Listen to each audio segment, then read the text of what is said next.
We're live now. Hello, everyone, and welcome back to the Dr. Norbert and Huggy Bear Show. We had a week off last week due to scheduling difficulties, but we are back here this week for the top 8. And I am very, very pleased. We're still having trouble pinning Huggy Bear down. He's making the most of that summer. He is not letting go of the summer, and he's in Sweden, so I can't blame him.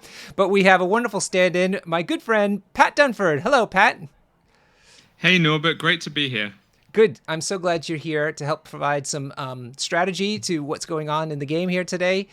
You, of course, made it to round of 32. Is that correct this season? Yeah, I got knocked out in the top 16 by Lucas Shake. So he's going on to play in the top 4 next week, I guess. Okay, cool. And so that's great, because I wanted to say that makes you really qualified to understand what's going on here, because you've actually played against some of these players. You've looked at the rosters, and of course, you're just an all-around great player. So excellent to have you on here. I'm so grateful that you could make the time. Thanks very much. And I'm really excited to be here. Looking at these rosters, I think the game is going to be really interesting, right? We've got a classic matchup in Criminal Syndicate versus Avengers, both with 2 leaders. So this game could go in a lot of different directions. Yes. The real question is what does TT think about you double timing him with me? Is the question. Well, obviously, like any good co-star, I didn't mention to him that I was doubling up on another broadcast. So yeah, we'll see what happens. I know he's around on Discord right now. Maybe he'll tune in and berate me. I threw it up on the ATP server on Discord. That's Across the Bifrost for everyone. Across the Bifrost is the podcast and kind of community that Pat and TT have been building. So it's up there for him to see if he chose to take a look. So we'll see. We'll see if we get maybe a drive-by TT in the chat today. Okay, cool. So we have tonight, let me turn on the streaming view so people can understand what the heck is going on. Turn off that and close this. Okay, cool. Oh, hello. These, the overhead is not behaving. Well, maybe because they haven't. Where's the dice thing? It looks good. Can you see the dice, though? Oh, I turned it off. I can't see the dice. Yeah, there we go. Yeah, you're good now. Yeah. We have Milo in red. That's Sasa. He's a local to us as well. We play with him often. And he's playing the Criminal Syndicate roster. He's also the only European bracket member left in the cuts. And he's playing Ryan Janeway in blue.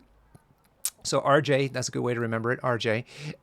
He's playing Sam Avengers. Well, he could play Steve, actually, both. He can play both. But he's from the East bracket. And the reason I mentioned that is if Sasha doesn't go through, that means all the Europeans have been knocked out of the of Season 8. And as a matter of fact, I looked, and Central and West are both knocked out already. And it's only Morgan holding the Oceania bracket in the thing. Otherwise, it's just East players this time around. Any thoughts on that? Wow. Yeah. Yeah, so East doing great this time around, right? That's a really, really good showing for them, considering there's now 5 different brackets to compete in. Mm-hmm. Yeah, I thought we would have seen... West has always been a bit more casual, I guess. I'm not sure. But I don't know if everyone in West would appreciate that sentiment. But they're not here, so it's okay. But I was curious about Central, because Central is a newly created bracket and presumably has West. The reason I think West struggles a bit is because they just have lower density of players, whereas East has a dominance one. But Central, I think, is quite big too. So that's why I was curious to see if anything was going to happen with the Central bracket.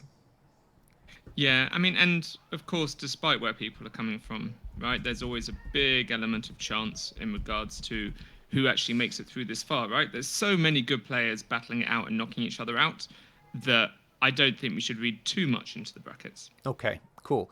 Right, so the players have told me that they are getting ready to get going. I'll do a quick look at the map. I always like to give credit to everybody who's working on the map. Oh, as a matter of fact, it's a Pat map. I finally have you on the show and also have one of your maps. Amazing. Well, I can give you some trivia about this map if you like, Norbert. Oh, go ahead. It's called Genosha. 2 pieces of... And 34 it's pieces. Genosha. Yeah, go ahead. Yeah, so it's named after Genosha from the X-Men storyline. That's the city that was destroyed. Oh, At the home of the mutants that was destroyed. So it's meant to look like a post-apocalypse destroyed city. You can see it's kind of overgrown and smashed. yeah. It was originally submitted a long time ago in TTS. It was one of my first maps, and for some reason it was given the casual branding, not even relaxed, but casual.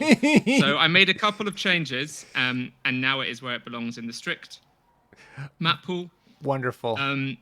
Yeah, apart from that, it was fun to find all the rusted and destroyed cars and to tint all the buildings a shade of brown to kind of make Look it at all look you. like it worked well together. Oh, I didn't realize that you had done extra work on turn. I thought you just picked these things up. But look, this is the thing we love about your maps, Pat. There's always a predominance of size 4 terrain out there for people to be tossing around. And this map's no different. We have a chemical truck, which I can understand, but then the classic dumpling restaurant. Yep. You like Everyone your loves a good dumplings. dumpling restaurant. Yeah, I know. That and Pagani's Ale House. Those are my favorite. Oh, and the Carpet Barn. I do like the Carpet Barn because I'm not sure what that is. All So right. I don't think these teams have many characters that can throw size 4. I think it's mainly just Hulk on the Avengers side. Okay. So Could be that's where, important. it could be important if Hulk comes along. Otherwise, not so much. So I can tell everybody that Sasha, aka Milo, he won the priority role commandingly. I think he got 6 successes. And I did manage to see him very quickly choose secures. So he chose hammers, fear grips, and Ryan Janway ended up pulling gamma wave. Wow. So this is what people call classic MCP, where you get the hammers, you get lots of power, attacking power for them, but then you all gather in the middle to beat each other up. Yeah, Gamma Hammers is a classic combo. So looking at this matchup, it was very much going to be dictated by who won the priority would determine secures, because I believe Ryan is running all pay to flips, and Sasha, playing criminals, is playing secures that are good with Kingpin. And now that he won priority and got Gamma Wave, it's really open as to what leaders both players will select, because Daredevil and Kingpin alike are fantastic on Gamma Hammers. Daredevil likes the carnage, Kingpin likes the fast scoring. And similarly, Ryan might decide that if he expects Sasha will go for damage with Daredevil, maybe he wants the resilience of Sam Wilson's leadership. If he thinks it's going to be about fast scoring, then maybe he wants Steve's Avengers leadership instead. So I think both players could go either way, and what they choose will be very influential for how this game plays out. Now we're blessed in that we don't have Malekith on either side of this particular matchup, which is kind of unusual. Although it seems like Sam Avengers is kind of your best chance into Malekith these days, so maybe that's not such a surprise.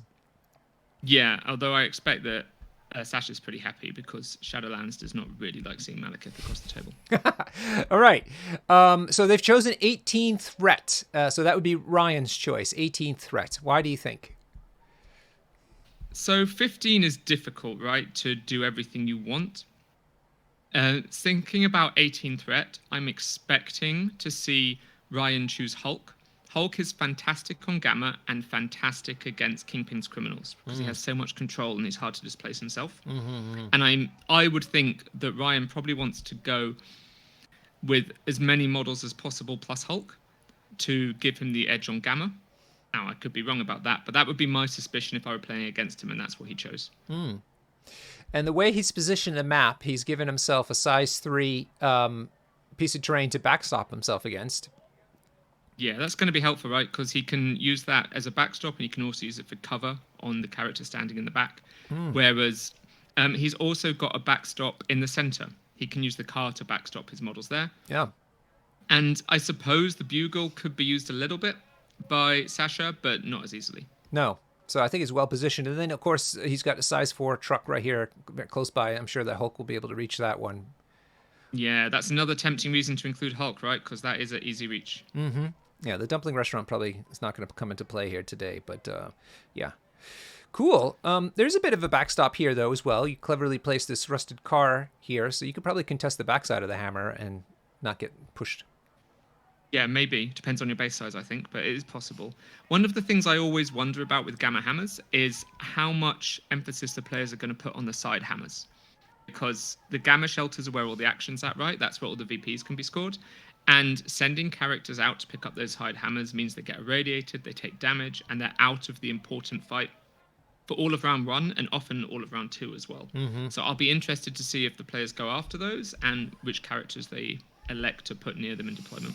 I totally agree. It's really interesting about the irradiation aspect of it, because it's one thing to be out of the fight, but it's another then to also be taking damage because you're not in the fight. Yeah, and you're really pulled in two directions because you want to be sending as much of your team as possible to fight over the center line of the table. But at the same time, you don't really want to be totally ignoring those hammers. They give you big benefits in terms of damage output, victory point scoring.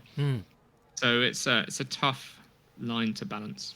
So with this sequence of scenarios, could you guess if it's going to be Sam or Steve in charge? Ooh, I really could go either way. It's tough because I think, like I said, Ryan is also not going to be sure about Sasha, and I think this could be a time that Sasha plays versatile strategy and has access to both leaders. Yep. I think Gamma is the best crisis for Criminal's versatile strategy. So with that in mind, I think Ryan is going to be really torn. I expect to see a 5-ride team with Hulk, and I think it could go either way. It could go Sam, it could go Steve. If it's Sam, he's going to benefit later on in the game. If it's Steve, his turn one is going to be much more explosive. Does Ryan have versatile strategy? No, not that I saw when I was looking over the list before. Okay, and I've played this as well when I was playing Criminal Syndicates. And the question is do you start with what's his name, Kingpin or Daredevil? Because the logic is typically, start with Kingpin until his stuff gets injured and then switch. But you and I have both seen, I've experienced it in my own games, where I start with Daredevil, whittle down the other team, and sure, I have a few injured characters, but I still have a few that are healthy. And then when their army is quite broken, I switch to Kingpin's thing and start dominating on Secures. Yeah, I think that decision could even be made by Sasha. If he has versatile strategy in his list, it might be made on deployment, as it's supposed to be, once he knows which leader Ryan is playing, right? Because it's more obvious with Avengers. If you're taking Steve at all, you're playing Steve's leadership. And the reason I say that is because I think if he sees Steve across the table, and maybe with Hulk as well, and some of the other really good displacement models Avengers have, then I don't love the Criminal's ability to actually have models contesting the central shelter. At which point, their ability to count double doesn't help that much. So I think if I saw that, I would lean into damage, and I'd start with Daredevil. I'd try and get a damage lead on Steve's team, and then hold the threat of, at any point, being able to switch to Kingpin's leadership at the end of a round and score extra points if Steve lets up the pressure at all in displacement. Right, cool. On the other hand, yeah, if Sam comes down, then I think maybe start with Kingpin and try and get an early points lead. Is it simultaneous reveal of leaders, the choice of leader? Yes, I presume it would go with priority player would have to announce first because it'd be happening at the same time. But like I said, with the Avengers, it's more predictable, right? If you see Steve, he's going to be your leader. In my opinion, he won't be taken if he's not going to be the leader. Whereas with Criminals, it could go either way. Oh, I see what you're saying. Oh, that's interesting. Okay. Yeah. So it's maybe a slight disadvantage to Ryan in that sense. For everybody who's following along, I've just linked the 2 rosters that are being playing tonight in the chat. And Pat, while you were giving us that rundown, I checked Sasha's list, and he indeed does have a versatile strategy in his tactic cards. Yeah. I'm excited to see him play it. I really hope he does. There seems to be a lot of thinking going on because usually players have popped all their stuff out, and I'm always trying to catch up with my commentary before they start throwing dice. But here they're taking their time. They are, and I think it comes down to what we discussed, right? The fact that they both have access to very different playstyles in their squads that match up against each other in different ways. It's like a matrix of options, and I think they're trying to build a team that will fare best into what either leader that their opponent could produce, which is challenging, and they're probably doing a lot of second guessing themselves. Yeah, which is always a bad thing, right? You got to go with your gut on these situations. Yeah, it's tricky though, because Avengers are doing, I think, the more reactive game plan, right? I think whichever plan Criminals go for will be more assertive, and the Avengers team will just be trying to handle that. But hey, we've got them. Yeah, we've got the squads now. Let's see what got chosen. Let's see what we got. We have Sam Wilson. We've got Iron Man, Luke Cage, Toad, Ms. Marvel, interesting. Nice. Very interesting. And Dr. Voodoo. So Steve's Oh, off the table and very wide, very controlly type of list. Amazing. What a great game yeah, for very tonight. different to what. Yeah, really cool, right? Different to what I predicted. No Hulk in sight, but a Yeah. six-wide team with a very attrition-heavy focus, trying to, I think, outmuscle the criminals, and expecting Daredevil to be the leader. Right. What have we got on the other side? Let me look at the cards real quick. So we have Indomitable, Heroes for Hire, naturally, Avengers Assemble, Helios Lasers, and Ricochet Blast. So pretty common ones for Sam Avengers, and all strong, obviously. Yeah, lots of high damage there is really helpful against criminals, I think, to nuke characters standing on points. Yeah. Cool. Right. On the other side, we've got Shadowland Daredevil. We've got Kingpin. Okay, goes either way. Winter Soldier. Doctor Voodoo there as well, and Mysterio, Yes. amazing. Oh, I'm so happy about this team. I love Mysterio. And I'm even happier, Norbert. I look up the tactics cards. I see we've got the Grand Illusion. Is also Yes. making an appearance. I swear, when you say that, if you say it 3 times, TT must be making an appearance. I think you'll summon him if you say it 3 times. Versatile strategy, all according to plan, fantastic brace, and sacrifice. So pretty common cards in the current meta, but the ones that we predicted we're going to be seeing in Sasha's list. So we'll have to try to find out later then which is going to be the first leader. But this is so exciting. These are not the typical rosters that you're seeing now in the meta, and so it's going to be wonderful to watch these and see how strong they play out. Yeah, I think this is really cool.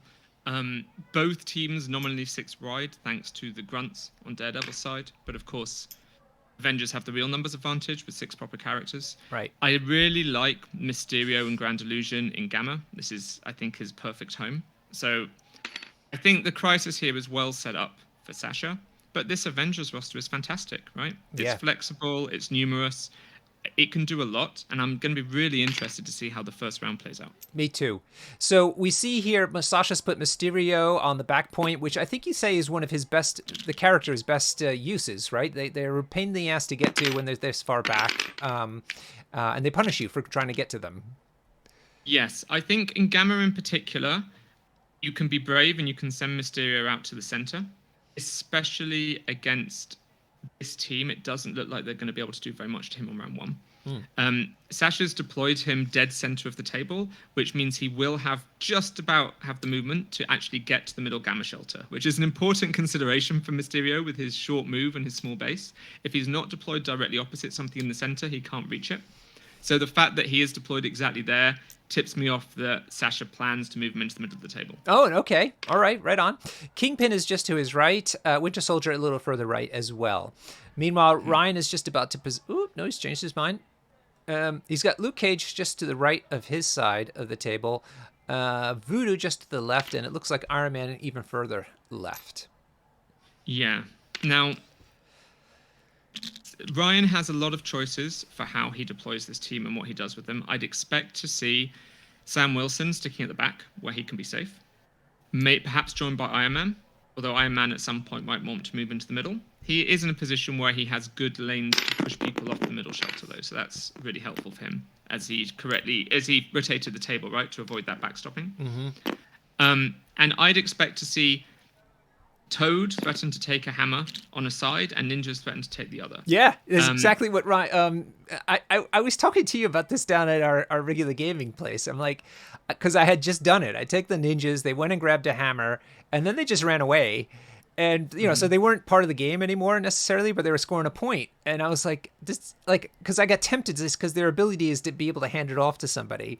But I was like, I'm just going to run away, and nobody's going to go after them, really. Right. And it's a good strategy. Especially on this combo, right? On this particular crisis, where you do not want to be sending a real model to go fight ninjas on turn 2. You get irradiated in the process. You're not fighting on the Gamma. It's really unappealing. Yeah. And Sasha has priority, right? So I really like what he's done here. He's deployed Daredevil and the ninjas. So I expect his first activation of round 1 will be to send the ninjas to the top hammer and to send Daredevil to the bottom. And we were talking about, will the players go for the side hammers? I think he'll try and get both. And by threatening this activation on turn 1, he's essentially nullifying Toad, because Toad's primary job in this game is to grab a hammer and then run to the back shelter. And if Daredevil does this deployment, then Toad can't get a hammer.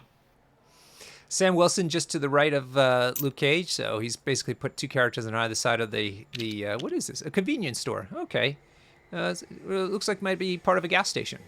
It's Petrol. Gronko's. If you look at the sign, Oh, it's Gronko's convenience Gronko's! store. Hey, Gronko, of course, being one of the founders of the TTS League and helps to run the league on a regular basis. Yep. Yeah, go I'm ahead. really interested to see Sasha has deployed Doctor Voodoo up the top. It suggests to me that this is a counterplay, right? I think he is still going to activate the Daredevil first, but it might be he has another plan, and Voodoo is up there to counter whoever goes and gets the hammer from Ryan's team. See, Toad is eyeing it here. So Voodoo is a good answer to try and shut down Toad if he steals the hammer. But it is a four threat character, and it being deployed so far into the corner of the table means he's going to be. There's a trade off, right? He's not going to be very effective at actually controlling the gamma on round one. One of the other kind of drawbacks to throwing the Sam spam type of list like we're seeing here is that all the characters are quite easy to get enough power for Voodoo to put Nathaniel on him, as opposed to Hulk, where you have to kind of figure out how to get 6 power somehow. Yeah, and of course, both people have Voodoo. So I think there's going to be a lot of possessions going around. Cool. So it looks like everybody's finally set up. And sure enough, it's just as you said. Man, it's almost as if we play with this guy on a regular basis. I think this is a great opening move, right? It's denying Toad, and it's giving Ryan some tough choices. Now, those ninjas can just be shot, probably by Iron Man. Uh-huh. But of course, if Iron Man spends an activation killing the ninjas, then Voodoo's in a position where he should be able to pick up the hammer again. So Sasha's putting a lot of resources onto these side hammers, but by doing that, he's giving himself a very good chance to have 3 extracts by the end of this round. Question is, which leader did he choose? So I'm going to let him finish and then message him. Maybe we can get an answer. Yeah, that's really interesting to know for sure. Yeah. I wanted to say something. I love playing Shadowland Daredevil Kingpin. It was so much fun. I'm trying new stuff out just to keep it fresh. But man, it was really great when I was playing it. I had the most success with them, and they just felt right. Right, so that's it for Daredevil. So Ryan is going right in there trying to see what he could do about those ninjas. This is probably his best bet since they're the most vulnerable. Yeah, and as we mentioned, he can have Iron Man go and shoot them. Now, this is not something he loves, right? Because Iron Man is spending his activation. He is not getting the hammer with that activation. He's ending his activation nowhere near the gamma shelters. He's taking damage from the crisis. So Sasha's play here has put Ryan in a tough spot. Now, having said that, he's got 6 characters, and they've got a lot of good options. So I would expect that he might decide to cut his losses and focus on the center. And he might decide, for example, to have Iron Man save his activation to advance and shoot somebody off the gamma shelter. And I think this is the choice he has to make now. Does he want to commit Iron Man to try to reclaim that top hammer? Or does he want to save his resources for the center and just let that hammer be lost? Yeah, exactly. Right. Because, that's how it is. Like with Researcher, for instance, it's not the exact comparison, but, people forget about everything else that's going on. Oftentimes in that case, secures because the Researcher is so valuable. And that could be the case here. The middle has got so many points. Remember, this isn't like Demons Downtown where each of those middle points are worth, 1. They're worth a lot, 2 or 3, depending on which one you're looking at. Yeah, so even if Sasha did go up 3 hammers to 1, if Ryan can claim the central gamma shelter over him, then the points will remain at parity. Okay, so Iron Man has moved up. Indeed was able to do the 2 points of damage that the ninjas have, and so he is now moving that token even further away. Now, I like his positioning of this token behind the lamppost. This is a very subtle but cool play. It just makes it very slightly harder for Voodoo to position within one to pick it up. Exactly. So let's see if he can make it. I'm going to zoom in on this one. There's one. And we can see if you look at the shadow, it is in a place that's different. Yeah, he's going to be able to make it. Yeah, no problem. Very clever, though. That is a really good move. Oh, by the way, I was able to get confirmation from Sasha. He is using Daredevil to start with as the leader. So this is something I talked about in my podcast before when Sasha and I were playing Criminals in our duo event that you were running, Norbert, in London. We were playing these two leaders together, and we preferred to start with Daredevil's leadership and switch to Kingpin. Yeah, totally. I agree with that as well. I started initially the other way around, but since then I think it's much better. If you think about it, you want to have the firepower to try to take out the healthy characters because then they're less important when they're on the injured side as far as crises are concerned. Yeah, I think the way that it works is versatile strategy just becomes a tactics card you play once. And you play it to end the game, right? You're just you're going to pick a turn of the game and you're going to say, okay, I play this as my last activation. Yeah. My characters now count double, and now I've scored 6 points on Gamma and I win. Yeah. Right? And you're basically having Daredevil's leadership the entire game, and then a tactics card that says score 3 more VP this game. I wonder with the Cabal Malekith players out there if they find it useful to have versatile strategy. Perhaps. I don't know. I think the Cabal leaderships are a bit different, and honestly, the other leaders are a little bit more lackluster than Kingpin and Daredevil. Oh, you're dissing my Sin 7 list. Hey, I played Sin too, right? She's cool. She was cool. I'm not sure when you would want to swap leaderships with her, right? It's a really distinct game weird style that she enables. Yeah. So I guess we're at the route I was going. I was just thinking about, which of the affiliations that benefit the most from versatile strategy. I mean, Criminals is a fantastic one because they're so different and they do different things. There's something to be said about a Steve Sam switch, I suppose. But yeah, that's definitely possible, and that's something that some people have had big success with. But yeah, go ahead. Ryan is in an interesting spot, and you can see he's deliberating a lot here. He's got a lot of options on the table. None of them are great. He's got way more characters threatening the center than Criminals, right? Sasha only has 3 characters left that can move to the middle, whereas he has 5. But if he moves too early, then he's going to get attacked by Winter Soldier with a hammer, right? Soldier's going to advance to the back point, pick up the hammer, and shoot anyone that's contesting the center. So he needs to figure out what his line of play is here. How does he unpack his squad so he can have more bodies on the Gamma Shelter without necessarily taking too much damage or doing it at too high a risk? Ryan, I checked based on his Discord handle. I think he's from North Carolina, which is really interesting to see North Carolina player. I wonder if he was at either Nova or NashCon recently. Those are the 2 big cons that happened within, I think, a couple of weeks of each other recently. Oh, and they're both in that area? Well, yeah, I mean, not terribly far apart, I suppose. One's in Nashville, Tennessee, and the other, Nova is, it's Northern Nova's Virginia. East Coast, isn't it? Yeah. Yeah, but this is America, Pat. Everybody drives everywhere. It's no problem. 4, 5, 6 hours, nothing. Easy. All right. Looks like Toad is going to go for that hammer. Is that what's going on here? Not sure. I'm only saying that because I see the movement stick on Toad. Yeah. I would be surprised if he went for the hammer. He could, but I think he's just trying to contest the point. Gotcha. He's just moving to within 1 to hold the back point. I'd expect he'll give someone else the hammer, but No, definitely you're right. He's just using a contest. And interesting, he's contesting forward, not back up against the on top of the building, for instance. Yeah, I think that's because at this point Toad is completely expendable, right? He's not holding an extract. He's so let's brutal. be honest, though, right?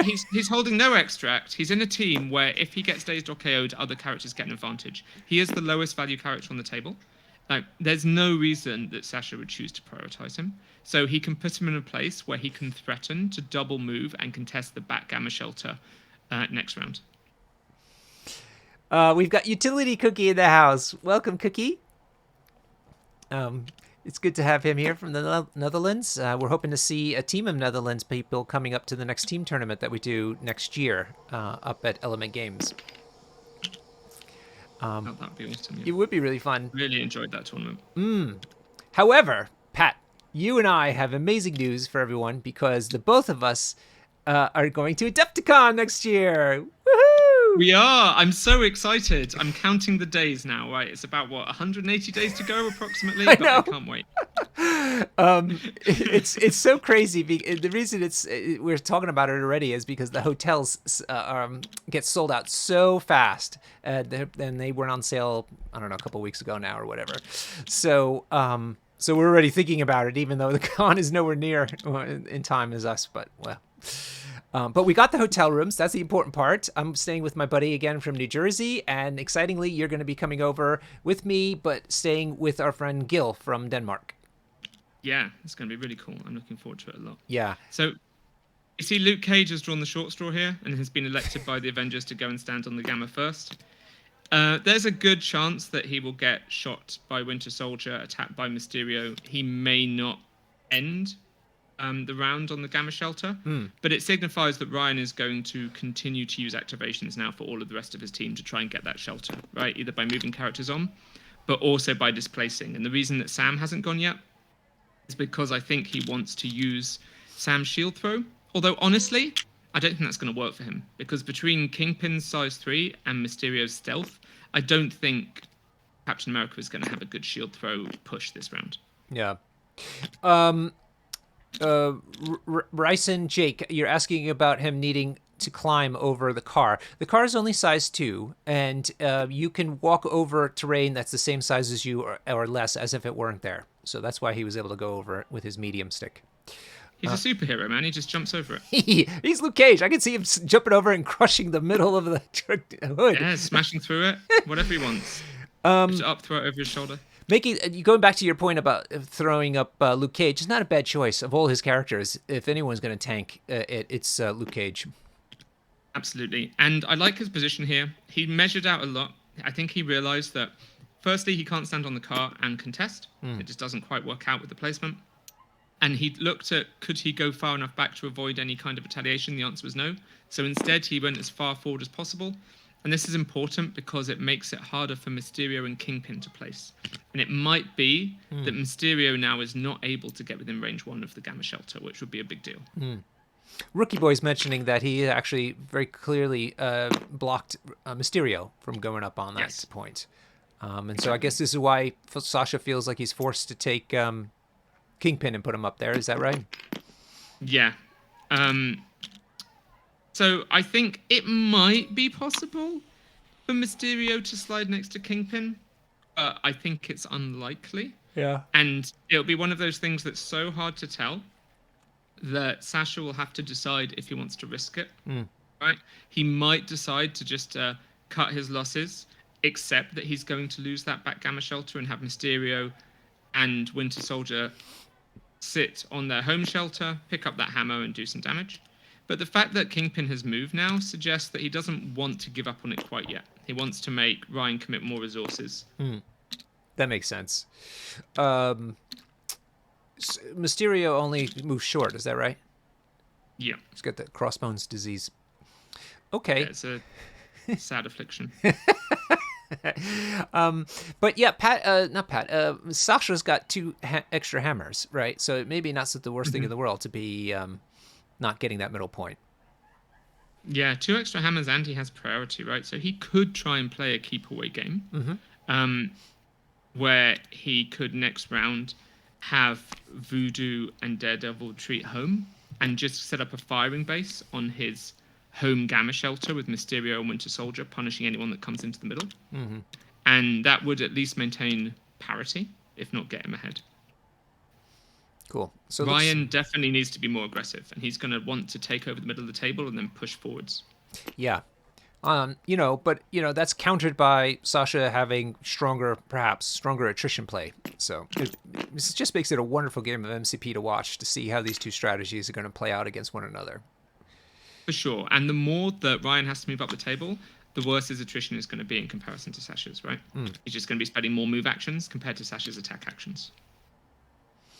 All right, so Voodoo's moved up 1 movement so far. He's within 3 of Kingpin. Ryan took a look at the hammer, but I'm not sure he's within... I think he was checking to see if he could have the best of both worlds, where he could be within range of Kingpin and the hammer. Yep. But in very good play, he prioritized the thing he cared about more, which was range for Kingpin, measured to be as close to the hammer as possible, and then check range to the hammer because he can't check both at once. Sadly, he couldn't have both, but Captain America will pick up the hammer later. Right, great hit. 4 hits to just 1 save for Kingpin. He does have a power, so it'll probably reduce that. So probably 2 hits going to go through. Sap power is going to stop him Oh, reducing because the Sap. sap will happen before damage is dealt. So Yeah. this is going to be a big hit on Kingpin and lots of power for Voodoo. Probably enough to possess him if he wants. That's right. Right, which means that he not. I keep always thinking about the extract, but it turns off your ability to secure as well. And if he chooses to do that possession, he might decide it's not necessary. I think he'll probably hedge his bets, possess Kingpin, and that will really stymie Sasha's chances of contesting that middle. Yeah. So then maybe it's just a matter of using violence. Yeah. And then I think at this point, the way both players have played, I think, is really excellent, and it's going to end in a 3-3 split at the end of the round, barring some crazy dice rolling, which I suppose is always a possibility. So Rookie's also mentioned that Voodoo rolled a skull, which means he gets an extra power. Yeah, he ended on 6 power after having possessed Kingpin, so he generated 5 from that attack. Right, so Kingpin has been possessed. We just saw the token go over there. It's not shown up yet for some reason on the overhead display, but probably because it's in the right spot, so I'm not sure what's going on there. Oh, wait. Yeah, it's probably not in the right spot.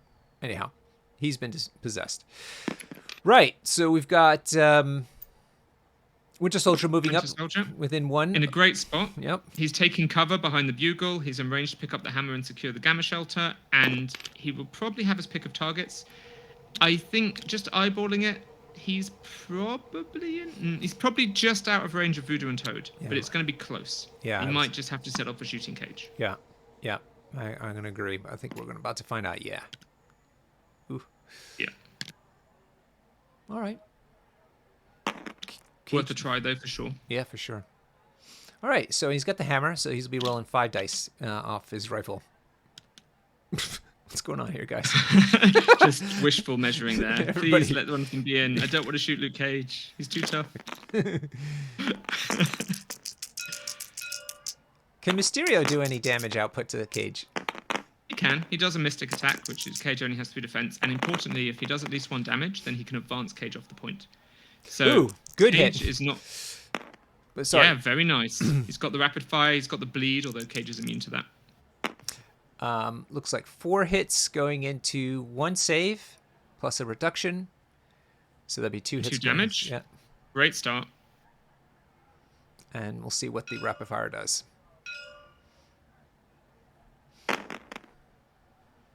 Good old Winter Soldier.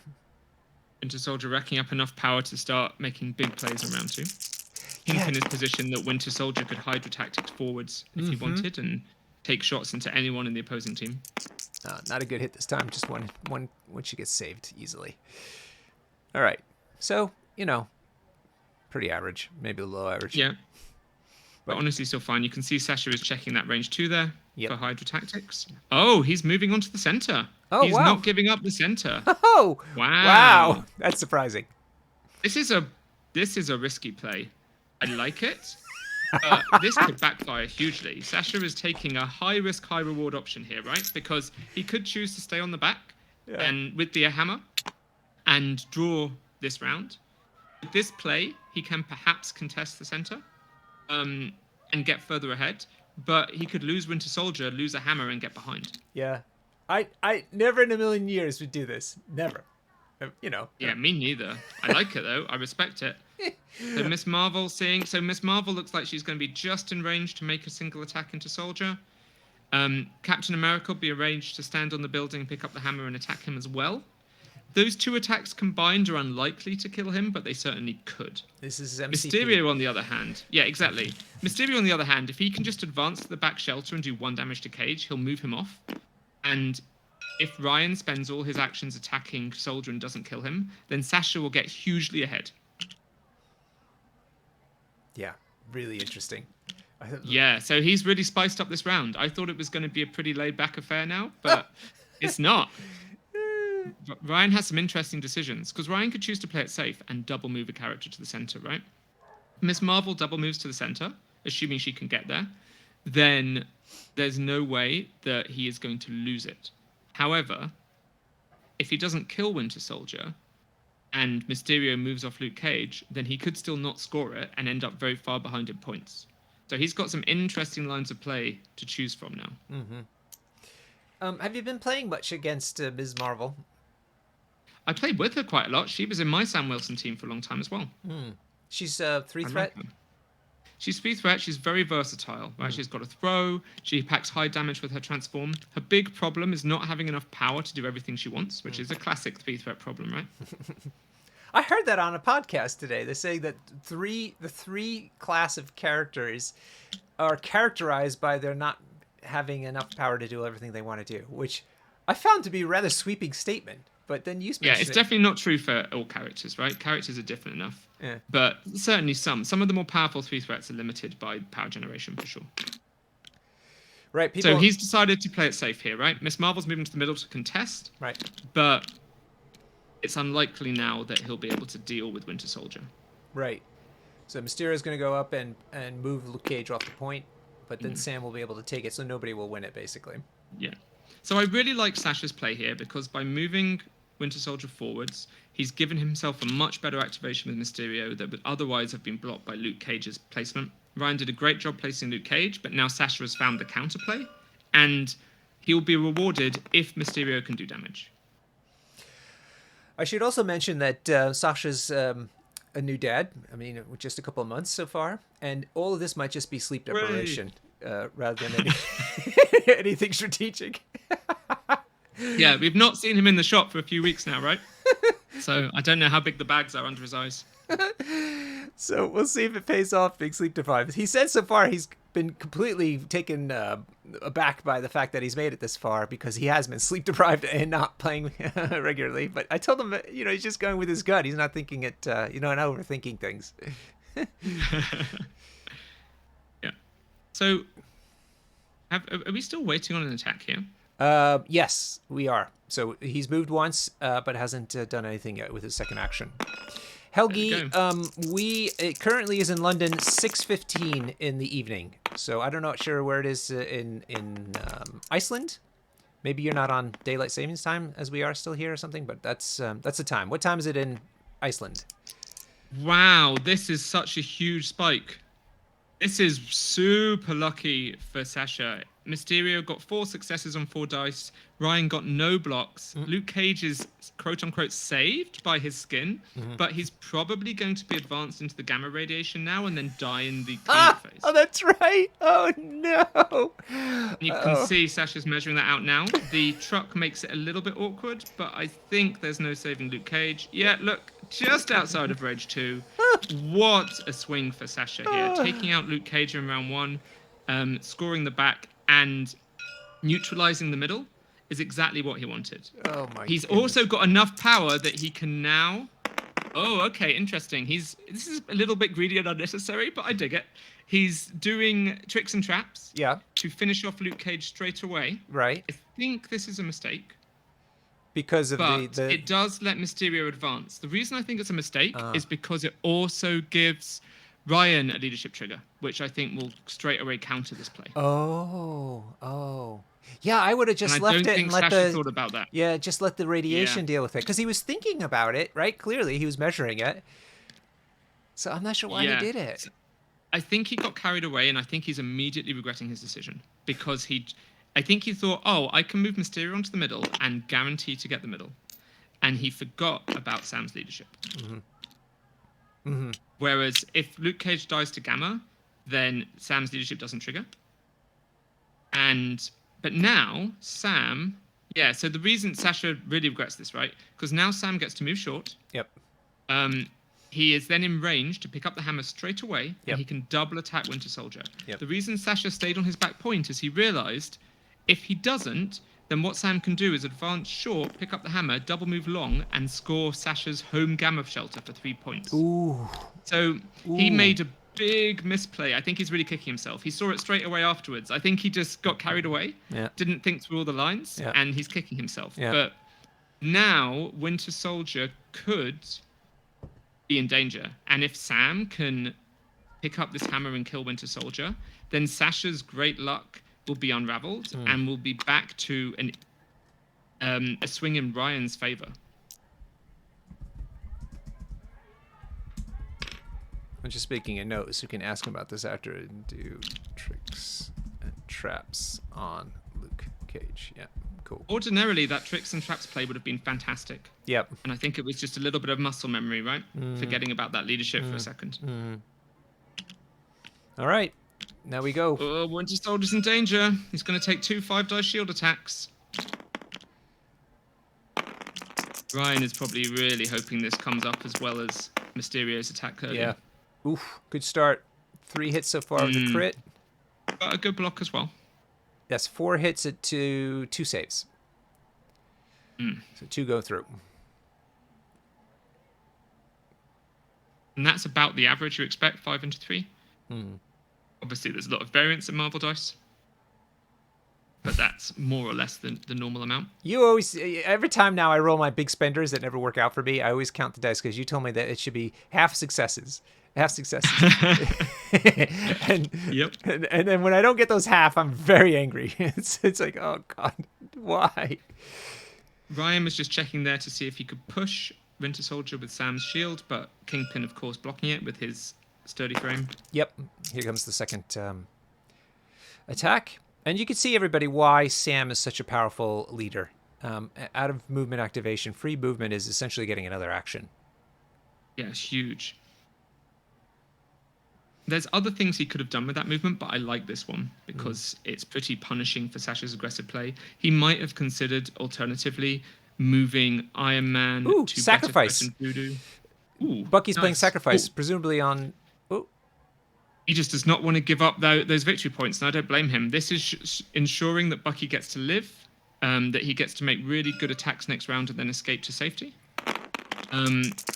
And he's ensuring that he continues to contest the central gamma shelter. This is a very well-played sacrifice, in my opinion. 3 hits with a crit so far.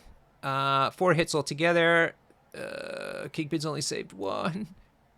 So he'll probably... He's going to reduce it further. Yeah. So a point in favor of this sacrifice is that with that dice roll, Winter Soldier would have died had he not sacrificed. Fair. So very nice play there by Sasha. Yep. And that means he'll own the middle point as well. I think it'll be contested by Marvel because Kingpin is possessed. Oh, thanks for reminding me. Yep, sure. Oh, so Ryan is playing Avengers Assemble.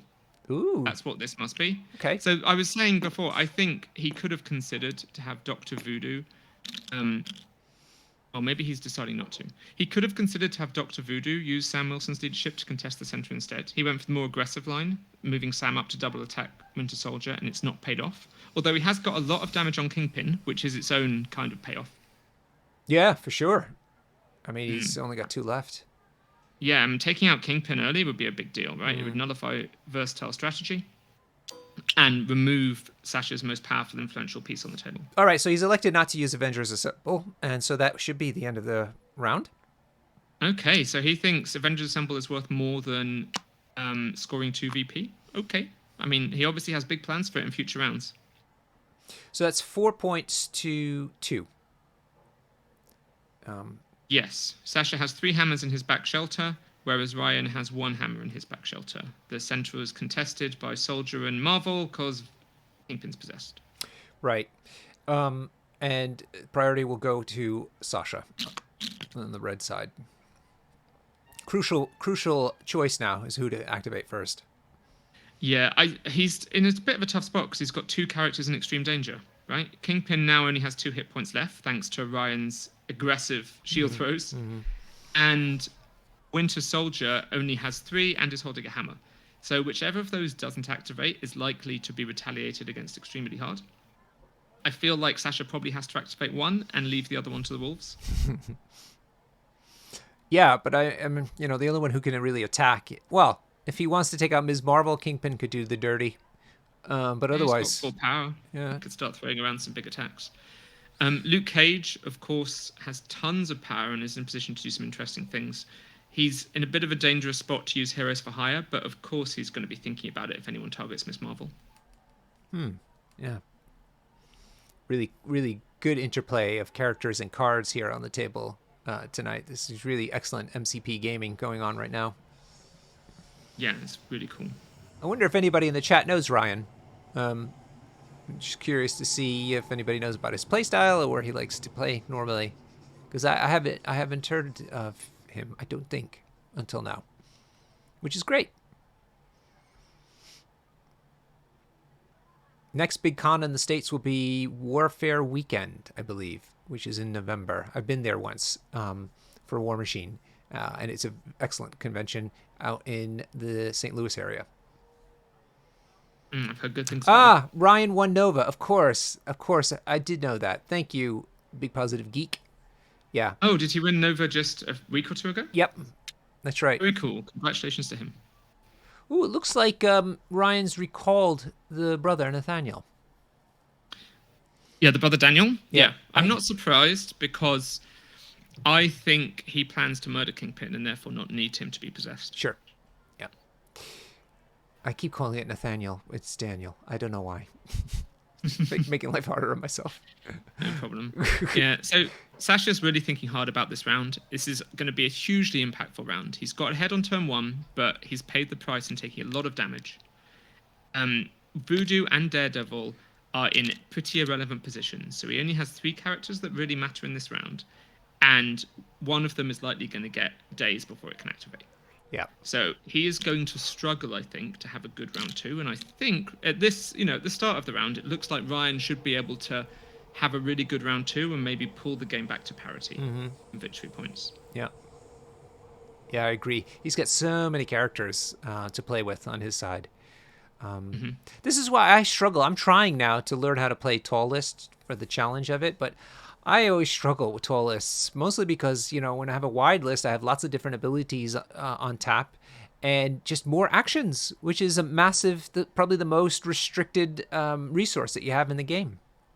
Yeah, for sure. You also have more bodies to stand on points to pick up extracts, to do whatever is needed, right? So it just blows my mind how people have success and are able to use, they're able to run tall lists because you have to be so perfect with every activation that you do. Yeah, it can be a challenge for sure. Okay, so, yeah, it looks like Sasha's made a decision. Yep, Winter Soldier into Sam Wilson. Can't fault him for this play. Yeah, Winter Soldier's in range. Sam Wilson, getting him off the table and shutting down his leadership is always fantastic. Plus, he's holding an extract, and he doesn't now have the power to bring up his shield. Winter Soldier has a very good chance of dazing Sam Wilson here. So, okay hit. At least he got the trigger, but no damage goes through. So this is the rapid fire. Keep in mind, everybody, he's going to be re-rolling 1 extra die because of the Shadowlands leadership. It's a good rapid fire. He's rolled the crit. Now he's doing the re-roll. Yep, 4 hits into 1 save. So 3 should go through. I'm not sure if Sam has cover there. I guess the players think he doesn't, which is probably correct. Yeah. Okay. And so now the second attack. Yeah, you should have a bleed as well, which is being applied. Well done for remembering that one. I forget it all the time, too. I'm so excited to get so easy to forget, isn't it? The trigger is all that matters to me all the time, but then it's like, oh, yeah. And I guess this bleed, too. Yeah. Yeah, exactly. Second action, looking to finish off Sam. He raises his shield in response. The leadership stays on, though, despite him being dazed, correct? Yes, leaderships remain active. They're not superpowers. So I think... Oh, there's a reroll. Didn't amount to anything. So I think 1 more goes through, but he did get the rapid fire trigger. So... Yeah, so this is last bite at the apple. Can he take out Sam?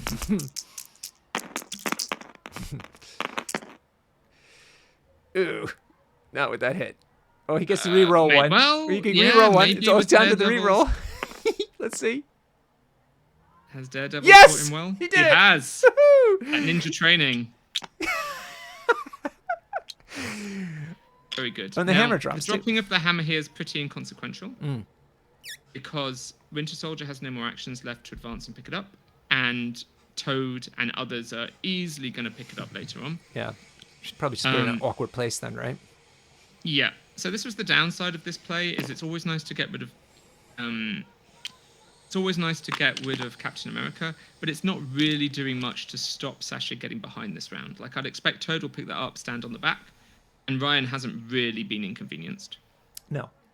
On the other hand, he's halfway to taking that leadership off the table, which is a really big deal in MCP.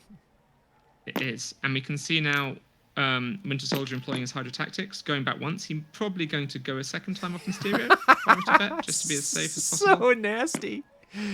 Yeah, just Oh. So dodging through the crowds.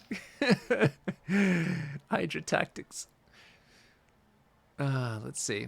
See, they've paused a little bit. Some sort of discussion happening. Not sure what's going on.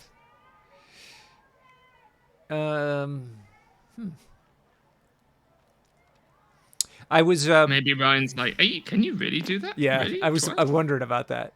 But I mean, Ryan's played now a long time and won Nova. Oh, so I'll tell you what's happened, Norbert. They've just remembered Sam's leadership trigger, Right. Okay. which we all forgot, and should have happened before Hydra Tactics. Because it happens immediately upon the attack being resolved. Yes. Right. Okay. There we go. Well, they've remembered it. Yep. So he's umming and ahhing about which character to move. They'll also get a heal, which might be why he's choosing Iron Man. And it looks like Iron Man might be giving up on Dr. Voodoo and going to settle scores elsewhere on the table. I was down in Seven Dials, which is like in the center part of London, yesterday, giving a group of new people. There's a club there, and they had an open house kind of a thing, and they wanted some new games to demonstrate to their members to kind of turn people on to new stuff. Yeah. So Great, how'd it go? very well. I went down with 3 of our normal club mates down there who they're very graciously gave up their time to help me demo, and we got 6 people playing it who had never played MCP before. Very nice. That's time well spent, right? Yeah. Showing new people the game. 2 of them were 40k players, friends of each other, and after the game was over, I said, "Did you have fun?" He goes, "Yeah, this is really fun. This isn't really like how most games are like." And I was like, "Yes, there are games that are different from GW games. It's hard to comprehend. I understand, but." There you go. It was a revelation for them. You're Yeah. doing good work there, Norbert. It really, honestly, the ecosystem that Games Workshop puts around themselves is astounding because people just don't consider other games at all. And there's so many wonderful games out there, not just MCP, but who do things entirely different than the kind of GW approach. Yeah, and people miss out on those. I like how Winter Soldier here is now. We've had some movement, right? Iron Man has moved and healed into a relevant spot. Yep. Winter Soldier's done his second Hydra Tactics, and he's taken cover behind the bugle to try and be as safe as possible. Although, let's be honest, he's still in quite a bit of danger from Luke Cage and Miss Marvel. Indeed. But it looks like the hammer is the priority for Ryan. Because he doesn't want Shadowland Daredevil picking up 2. So I think he's considering, if I don't go for this hammer straight away, is it going to get picked up? And I think the answer is yes. Daredevil or Kingpin can go and get it. And he's thinking, does that mean I have to get this hammer now? And if so, what do I do? He's in the fortunate position where all of his characters are on full health, aside from those that are dazed. So he can probably stomach allowing Sasha's characters to activate before his. But I mean, Sasha's going to be happy about that as well, because it means Kingpin gets a lease of life where otherwise he'd be in extreme danger. Yeah, in fact, Ryan, he could go after Iron Man, which has the pushing ability on his blasters. He could do Hail to the King. He's got enough power to do a throw and stagger on Iron Man, which will stop him from being relevant for the round. He can punch Miss Marvel, maybe push her, throw something. He can do a lot from there. Yeah, just remember, Heroes for Hire would be problematic. Yeah, I don't know if Iron Man's in range for Heroes for Hire. I think it will be just out, but I could be wrong. Yeah. Hard to eyeball that one. Yeah, I think so. So if I had to choose, if I were going to attack, I'd attack Iron Man. But that's easily checked. Yeah, if I were Ryan, I wouldn't be worrying too much about Kingpin going to get this hammer, because by doing that, he'd be ending in the radiation, and he's only got 2 hit points, and like Ryan's team could just beat him up. Yeah, and I'd not worry about that at all. I'd be worried about Daredevil picking it up. Yes, agreed. A lot of movement measuring here, measuring. The clocks are running for the cut rounds. It's a very generous clock, so it's not terribly worrisome, but oh, I see what he's doing. I think he's measuring to see if Toad can advance, pick up the hammer, and be in range to attack Kingpin to try and have his cake and eat it too, right? Try and secure the hammer from Daredevil, but also daze Kingpin and deny his activation. Which Toad is really handy at sometimes. It's so annoying when the little 2 character just like blink. This is And if this works out perfectly for him, he could pick up the hammer, daze Kingpin, and retreat to the backgammon shelter and get high fives all round and Avengers membership card. More likely, he's going to advance, pick up the hammer, fail to kill Kingpin, not get the power, not be able to hop. But if he chooses that play, he's going for the high reward if it works out. well, he's looking like he's changing his mind from Ms. Marvel, going after Winter Soldier. Yeah. Or I think the reason he would do that now is if he's worried about his characters being displaced by Mysterio. Mm-hmm. He's got so many options. All his characters are in relevant positions. They're all threatening multiple enemies. There's also an extract on the table. Yeah, this is so many decision paths that he can choose. Mm-hmm. Turn the clocks on. This is one of the things I love about MCP, right? There is no obvious play here. I think 10 different players could all pick 10 different plays. None of them would be obviously correct, and each one could have a branching effect on how the game plays out. Okay, so he's decided to go into Winter Soldier with Ms. Marvel.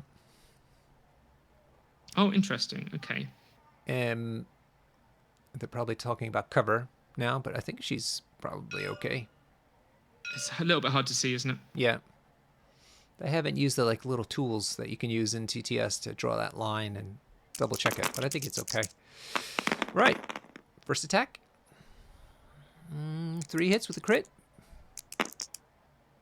On both sides. Right, that's 4 hits into 2 saves. Oh. So that puts Soldier on 1. Oh, wait, she gets a reroll. Oh, She's inhuman, yeah. but it didn't help. Yes, so he's on 1, holding a hammer on the back shelter. Okay, she's got a push that pulls Winter Soldier forward, but he's going to be blocked by Mysterio. Looks like he might be checking anyway. Generates 1 power for that attack. So now that puts him on 3, which is very important because he now can spend 3 power to embiggen or to throw if he wants to do either of those things. Both of them super relevant, right? Winter Soldier's on 1 health, so the throw is threatening, although he does have brace. And embiggen would give him really big chance of damaging. Okay, so he's throwing him just into that building. He's pushing him. It's a push. And now, if he didn't have cover before, he'll have cover now. So Interesting. that might indicate that he may choose to have Miss Marvel embiggen now. Is it a must push ability? It's not, I don't think. It looks like because he checked the Gamma Shelter, it looks like he decided he might be able to move Winter Soldier off the Gamma Shelter, but sadly it didn't work out for him. Okay, that's probably That's what it why was. he chose to do it. Yeah, Yeah. got it. Oh, he's thinking about embiggening Miss Marvel to go and pick up the hammer. Yes, which is that versatility. We've talked about her. Yeah, now, I think she might be out of range, though, because Miss Marvel has extra range to... Oh, on her big side, she has extra range to pick up extracts, right? That's right, yep, within So 2. between that and her large base, she should be able to manage it. Yep. Then she'll transform again, and that should let her position probably somewhere near Sam Wilson. It's going to be close, though. It's a little bit of a daring move, honestly. Everybody's taking chances this game. I know. It's good stuff. Ooh, with the car, it's real close. I don't think I'd be brave enough for this one. If it was me, oh, here she comes. So cool to see Miss Marvel on the table. I've been loving her her Disney Plus show. Oh yeah, is it finished? All the episodes out. It is, and it is, in my opinion, one of the best shows they've done so far. Oh my goodness, really enjoyable. You heard it here first. Oh no, she's just out. Oh no. Oh no, that's so devastating for poor Ryan, because not only does he not get the extract, but he's also wasted an action with Miss Marvel. He's wasted 3 power on embiggen. Yeah. He won't be able to put her anywhere relevant. The best he can do is put her back where she was to contest. Oh, okay. Or beat up. Her attack is range 3. Yeah. It's not the end of the world. She can still beat up Kingpin. That's fine. That's fine. I like this play a lot more now. Good job, Ryan. 2 hits with the crits. Oh, sadly, didn't pan out. Oh, he gets the reroll. She's inhuman. Yeah, she gets extra rerolls on embiggen against smaller targets. Oh, wow, exciting. So 3 hits so far. Yeah. So 4 hits. 4 hits. Kingpin can block 2, and he's Kingpin, so he blocks the 3rd, and he only takes 1, and he's alive. Oh, disappointing result for Ryan. Yeah. Exciting, though. He's left 2 characters on 1. He can't be loving that. Oh, no. But look, everyone, Imagine if you dazed them both. go out and buy Ms. Marvel if you haven't already. You may not like the model, you may think it's kind of a silly character, but look at what she could do on the table. She just did so many different things and had so many options for Ryan. Yeah, I tell you what, if she had been a few millimeters closer to that hammer, then this round would have been sensational, right? She would have picked that up. She'd have got an extra dice into Kingpin. Perhaps could have dazed him too. Ended up back on the point. Yep. Yep. Really nice play with Miss Marvel. I think Ryan played her excellent there, even though it didn't quite work out. Right. Totally agree. Why do you think he didn't try to just finish off Winter Soldier? He wanted the hammer. I see. Okay. He decided he wanted the hammer. I think he thought the hammer was the most important thing, and he was thinking, because he was thinking a long time, right? He was thinking about the different plays he could make to maximize a character's activation while also getting the hammer. And he cleverly identified this Miss Marvel one, but sadly it was just fractionally out of range, probably just due to the car stopping him from being able to position perfectly. Welcome, Matt Alex. Great to have you in the chat. And Big Positive Geek making a Disney Plus roster and painting it up. Good for you, man. That's a great idea. Nice. So the question... Easy to have a cool Avengers team in Disney Plus roster. When I did the demo day yesterday, we recreated the Civil War airport scene. So I had both sides fighting each other. Yeah. Awesome. That's a really cool. And they're actually similar threat levels in MCP, aren't they? They're There's about 16. 20-ish. 16 each, as it turned out. Yeah. Oh, cool. Yeah. It worked out perfectly. It was so fun. Sasha has got a problem here because he would want to pick up that free hammer, but on the other hand, he's got to do something with Kingpin if he wants to get any action out of him. Yes, and I don't think his answer can be send Kingpin to pick up the hammer. I think that's a waste of time. So his choice is grab the hammer with Daredevil and let Kingpin die, or have a good activation with Kingpin and accept the loss of the hammer. Yeah, that's another tough choice. Boy, this game is rough. A lot of thinking going on here. Absolutely. So one of the chatters, first-time chatter, hello, Marifo. He or she is mentioning all the characters from Disney Plus: Wanda, Vision, Loki, Moon Knight, Ms. Marvel, She-Hulk, Sam, and Bucky. Honorable mentions of Zemo and Wonger. Wongers. That's Wong. His new nickname is Wongers after She-Hulk. Oh, is that right? Okay, I haven't watched anything. No spoilers. Yeah, and that's actually a good roster, right? You've got core Avengers core. You've got enough affiliated characters with Winter Soldier. You can also run A-Force. You can definitely make that work. That'd be a great affiliation box, AMG. Ride the Disney wave. All right. This is Sasha still deciding what to do. Wargaming Dad's in the house. Hello. Hi, Maria. Oh, is this Maria, our friend from London? Hi, Maria. Oh, of course. Marifo is her Longshank's name. I should have known. Right. So Kingpin is going into Daredevil. Not Daredevil. Iron Man. Didn't do any damage on that attack, sadly. And doesn't have any power to do anything big. He's now spending power. So I think he is doing a Hail to the King, his signature move. What a good spender, Hail to the King. Yeah. Ooh, that was a sloppy throw, Sasha. You can do better than that. There we go. Oh, well, okay. He's demonstrating to you. Thank you. He heard you through the internet. Oh, dear.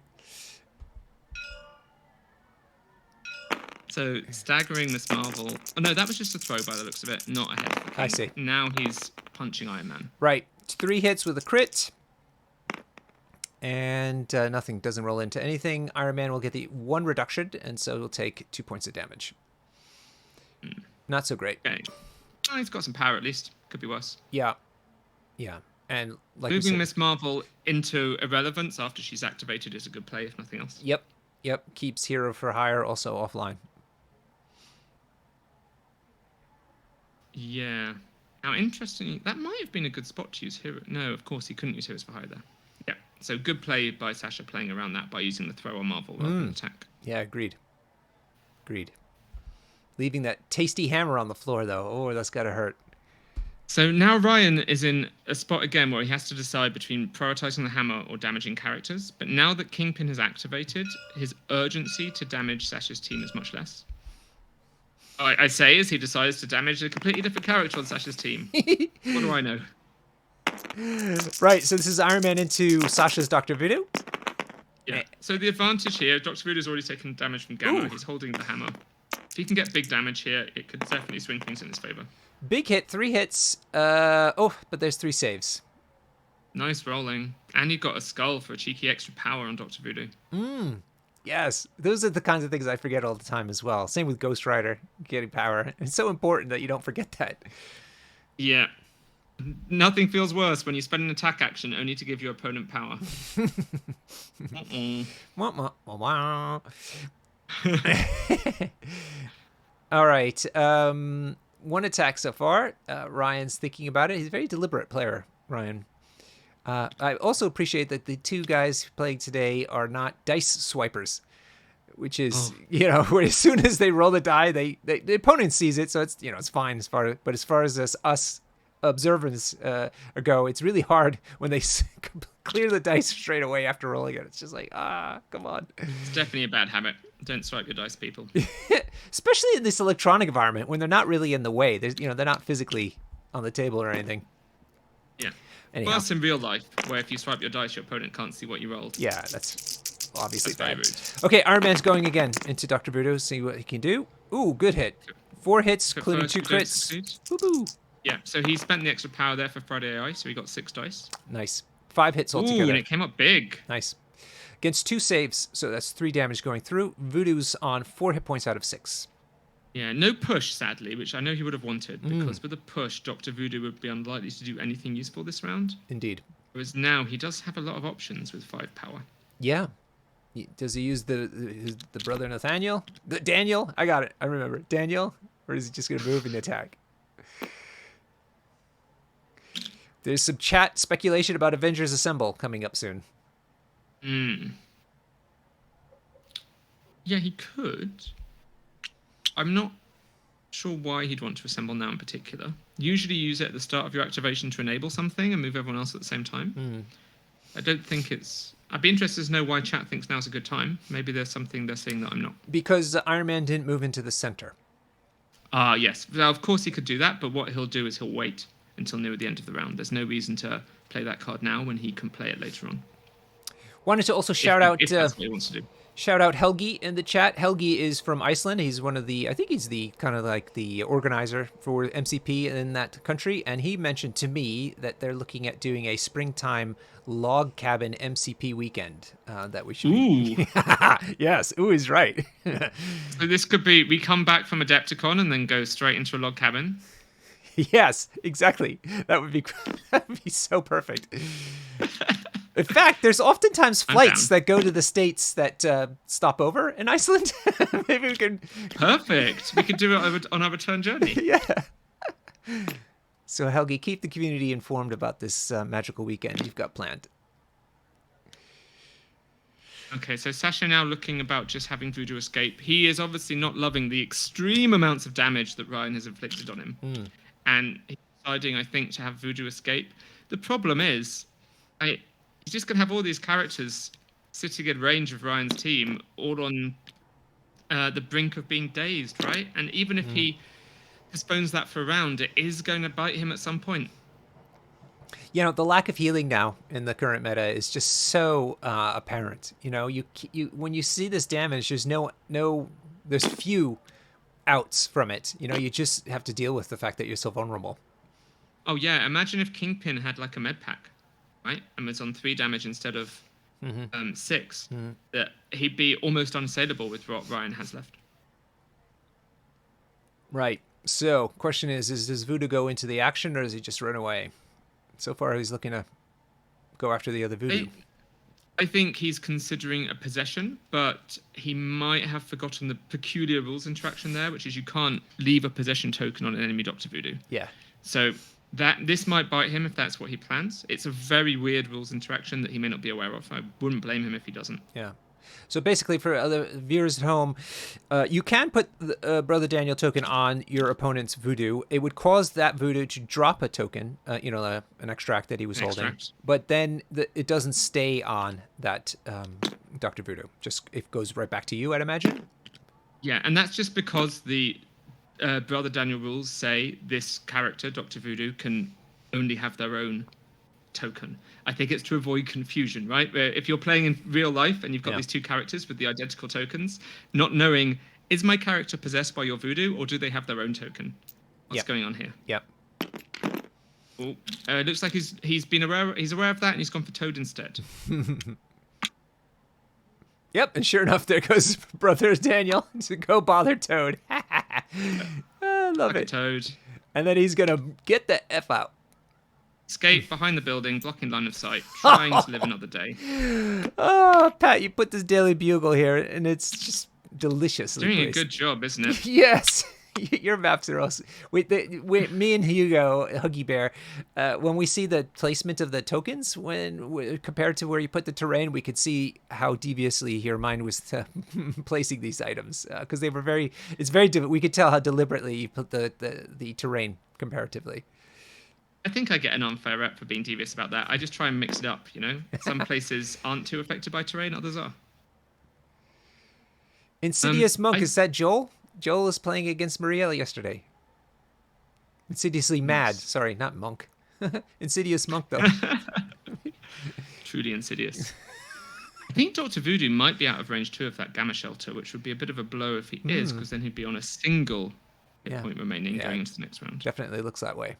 But he had to clear that building, so. Yeah. Ryan has tons of choices as to what he does now with Luke Cage. Seems like I think he's going into Mysterio. It's hard to say where the arrow exactly was, but I want to thank Ryan. Ooh, look at that hit. Ugh.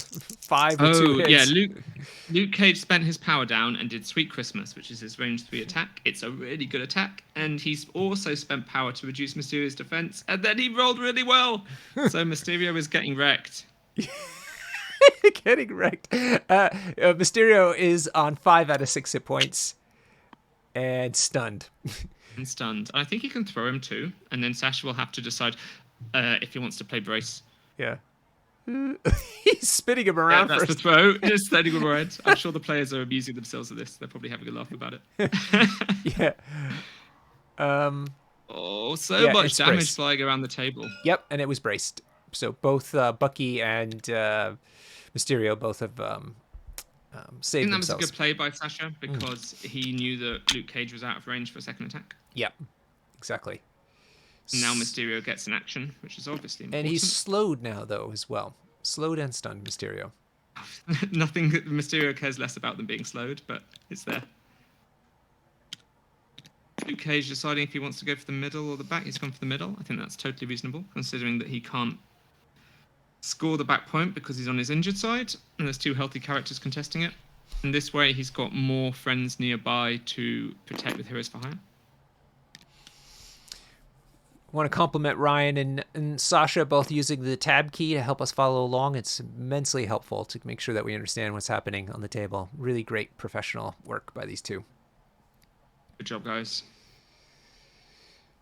He might also be able to throw that car in the center of the table into Mysterio with this positioning, or into Winter Soldier. Try and finish one of them off. Might be what he's thinking about now. Kingpin doesn't take damage from collisions from other characters, but does from terrain, though. Yes. Yeah. I also can't remember if Luke Cage's throw is 2 or 3 power off the top of my head. So that play might not be on the table. Let's take a quick peek if I can do it fast. I think it's 2, but I could be wrong. Where the heck is he? Oh, God, is it? He's in the middle. There we are. On the left. 2. It's 2. Okay, while we've been thinking about that, it looks like Ryan has now pulled the trigger on Avengers Assemble. Ah, fantastic. Which looks like maybe he's decided Luke Cage is going to advance and then do a punch. Now, interestingly, I think he might have forgotten that Mysterio has tricks and traps, and he's given him 6 power. So all these characters that move into the middle could all be bamboozled by nonsense sequentially as they assemble, which could be very entertaining. I'm looking forward to this. Come on, Sasha, don't let me down. Yeah. Don't forget now, Sasha. You remembered before when maybe you shouldn't have. Oh, dear. All right. Iron Man looking to get into that center point. And of course, there might be a bit of mind games here, right? Because he also might be like, maybe I'll wait let him move the first character because I really want to Tricks and Traps Luke Cage. So maybe I'll let him move Iron Man so that he doesn't remember Tricks and Traps. Or maybe he'll just. What's the range of Tricks and Traps? Range 3, so it's going to affect basically both of these gamma points that are near Mysterio, right? Right. Big area. Okay. One of the things that's so cool about Mysterio is he has stealth and Tricks and Traps is range 3. So if you want to attack him, you need to advance into range 3 and then he can spring his trap. Yeah. Which is what you always, one of the reasons why you love him so much. I think TT likes him now too, right? Oh yeah, he's a favorite character. He's so fun to play. Yeah, I have to get up the courage to play him because I feel like he's a bit more finesse than I'm capable of. Oh, yes, we're seeing the power being spent. Woohoo! 3 power. Tricks and Tricks traps. So what is he looking for successes here? A crit or wild. Ah, boo, no, nothing. It Boo. failed. And there was a bitter, immediate dice swipe. That was a bitter You can dice. feel the bitterness, can't you? That one. Oh. Yeah, I had the same thought. Okay, human emotions are a thing. Yeah. Iron Man. Doing Ryan it. has no fear. He's triggering it a second time. Here we go. Yeah. Sasha is obliging him. And there you go. 2 hits. 2. Okay, Iron Man reduces that by 1. Which So aggravating. hasn't done. Because he could have dazed him otherwise. All right. And he's moving just outside of Luke Cage's strike. Nice play. Is that part of Tricks and Traps? Yeah, if Mysterio damages, he gets an advance. That's why it's so infuriating. You move into range of him, he triggers his traps, he escapes out of range. Oh, see, this is the finesse.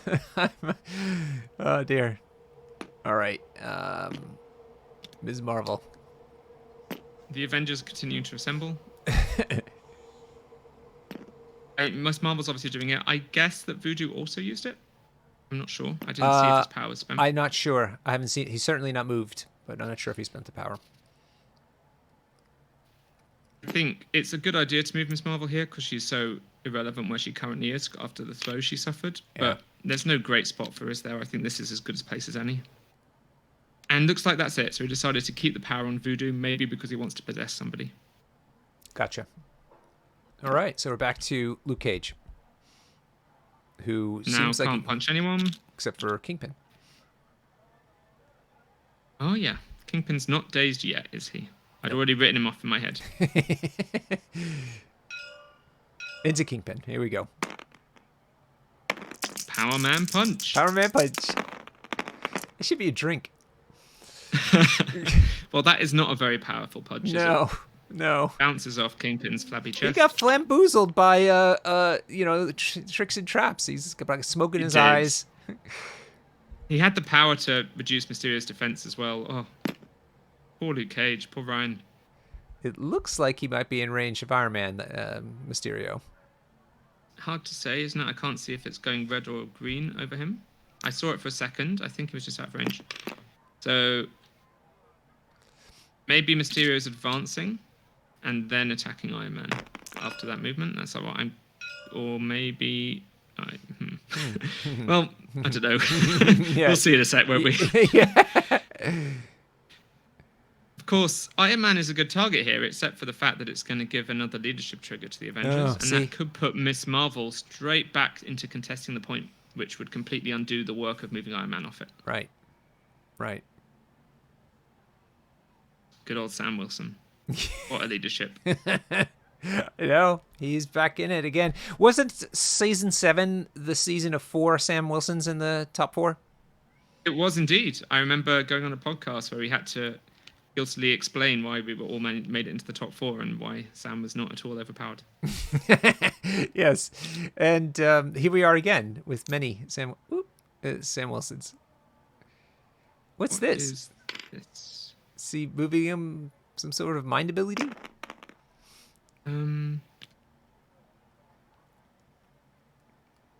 Maybe we missed something while we were... Yeah. Oh. Yeah, I don't know what's happening here. Yeah, I don't know. Now some dice are being rolled.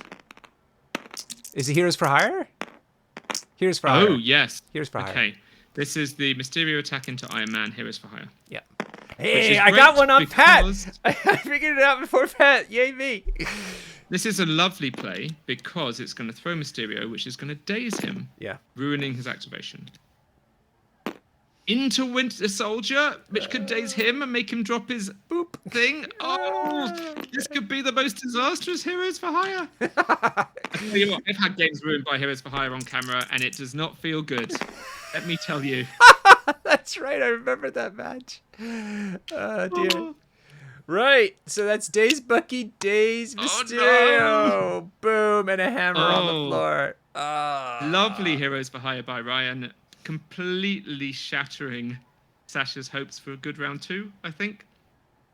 His team is in tatters. He's got no one on his home shelter. He's only got Daredevil left to activate, who's in the middle of nowhere. Mm-hmm. This is setting up to be a really disastrous round for Sasha, and I think Ryan is going to overtake him in the victory points by the end of it. Yeah. Do you? Yeah. It's a shame that if he went after Luke Cage, it wouldn't have. Then this wouldn't have happened, right? I mean, Luke Cage is done. He would have gotten power, obviously, but he'd be on his way to. Sorry. Yeah, you're right, because Luke Cage only had 1 power. If Luke Cage had had 2 power, then he could have Heroes for Hide himself. Oh. But yeah, I guess Sasha just forgot about it. Mm-hmm. Would be my guess. Yeah, Which is easily done. Happens to all of us. Yeah. Good point though about he could Luke on the second attack at least could have Hero for Hires himself, which would have resulted in the same sort of thing. Yeah. I'm not sure why he put the hammer there. I think it's not a bad choice. Maybe he plans to go and grab it with Toad. Yeah. Toad's got the Move back. his Daniel on him. Oh yeah, of course he does. It's a shame that doesn't show up on the overlay. Easy to forget, right? Yeah, you have to put him on the card a certain way to get him to show up on the overlay. Kingpin still has his as well, so he's not scoring any points there. Iron Man is. Oh, I thought you said Voodoo had taken it off King. Oh, he did. He did. I beg your pardon. Yes, right. Yeah. At the top of the turn. That's right. I was just checking. Luke Cage is not contesting the middle. Well, his contesting is fairly irrelevant because he's on his injured side. Oh yeah, that's true too. It also might. I think he did measure the 1. I think this is just that TTS thing where sometimes when you go 1 away from an object, it doesn't always show over their head. Okay, it does look really close, so I'd be surprised. I wouldn't be surprised if that's the case. All right, so Toad's moved up into the center. First move. Nestled in the gap. Yeah. It's not much that Toad can do here, as he doesn't have many targets alive to attack, and he can't get any victory points. But maybe he's just going to try and do that 1 point to Kingpin. Yeah. Yeah, it looks like he's shooting acid at him as well for 5 energy. 3 hits. And it's not enough. Not enough. Wow, Kingpin is holding on. He's the king, man. He really is soldiering on, isn't he? Yeah. Wow. Saving Sasha's game here a little bit. A little bit.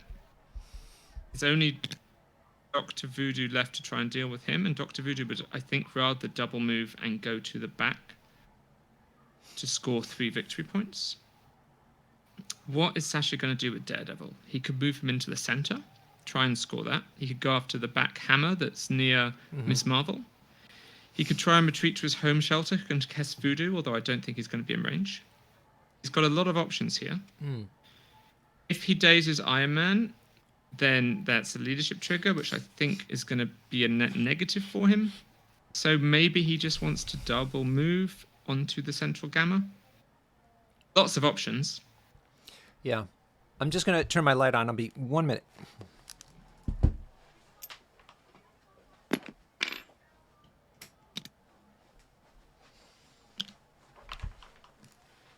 Measuring off. Trying to measure off the central shelter now. Looks like he's just thinking... Well, he's thinking about contesting the central shelter for sure. It's not quite cooperating with the players. So he's moved once already. I see him now. Yeah, he's moving twice. Interesting. Why do you think this is more important than getting that hammer? Because it's 2 victory points, right? This way, Voodoo has to choose. So the problem is Dr. Voodoo is in a spot where he can go and pick up that hammer on the bugle and then move a second time and score the back gamma shelter, which is a disaster for Sasha. He can't stop that. But what he can do is give himself as many victory points as possible in the meantime. And by moving Daredevil to the center, He and Kingpin are contesting it against Iron Man because Toad is possessed and Luke Cage is injured. Neither of them contest. So he's scoring 2 points there. Whereas if he picked up the hammer, he'd only be scoring 1.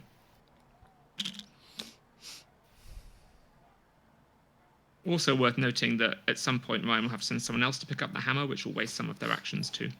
So I do think this is a good play by him. And now it's up to Ryan to decide if he wants to try and get the back shelter, or if he wants to move into the middle and just score those points instead, perhaps with an attack on Kingpin, maybe a possession. All right. We have a tournament coming up on Sunday in London. So a week from today, I'm really excited about. Sold out again. We have such a strong community now in London. It's so great. Remember, Pat, when it was that very quiet, rainy Christmas, just before Christmas Day, that you showed me this game down London? Yeah. So glad that I did. Yeah, me too. I continued to harass you until you agreed for a demo game, and I know. Fun ever since. And it almost didn't happen because where we were supposed to meet, our regular game club, they double booked and kicked us out, essentially.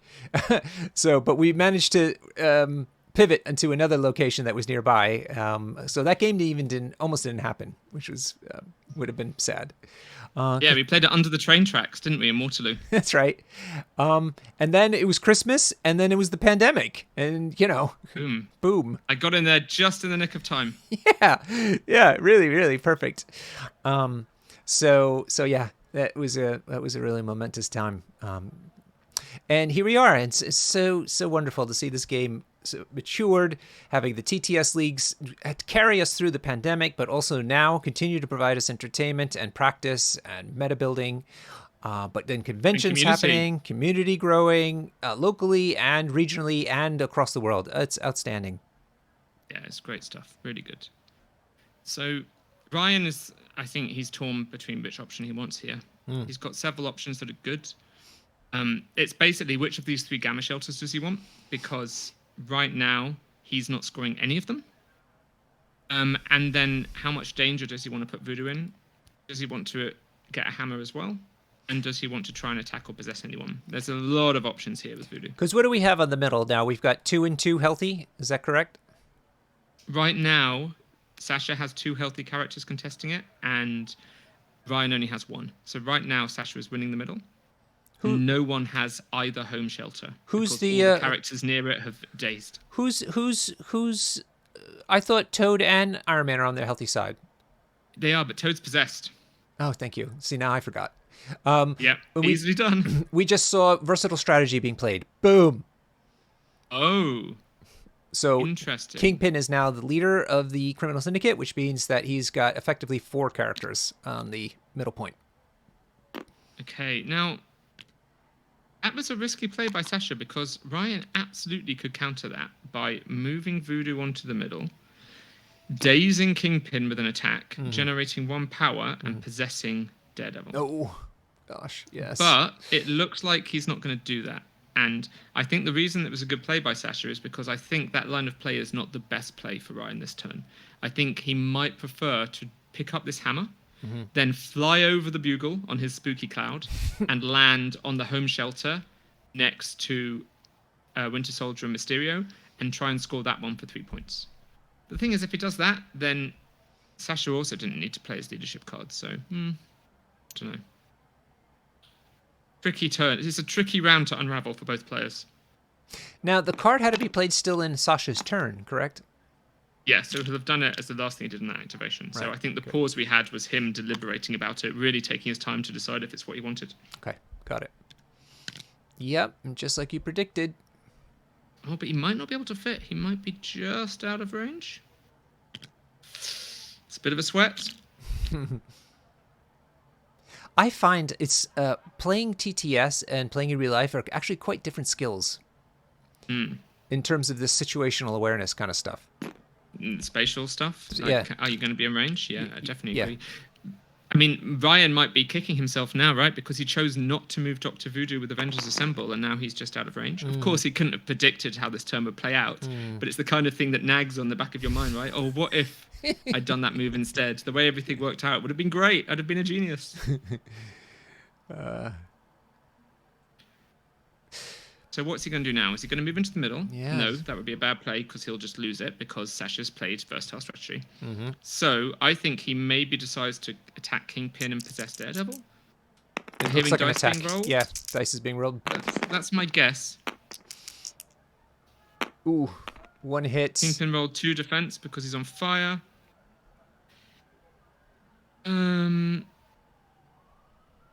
So he's taking no damage, but Voodoo's generating a power for the skull, which gives him enough to possess one of these characters. Now, because of versatile strategy, Sasha will still score the middle. So, well done, Sasha, for playing versatile strategy. It worked out great. But if he possesses Daredevil, at least that will make Daredevil drop a hammer. Right. Which is probably worth doing, I'd say. Sure. Oh, no, he's considering the throw, which...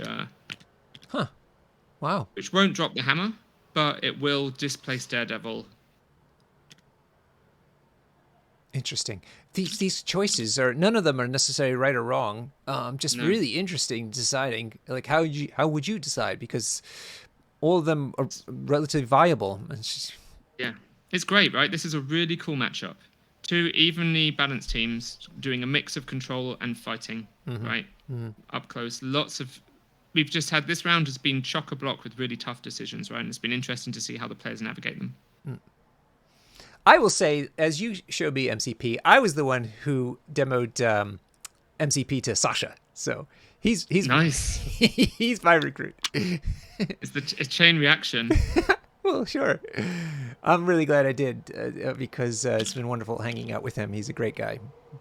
Yeah, he is. I'm glad too. I'm sure he's glad.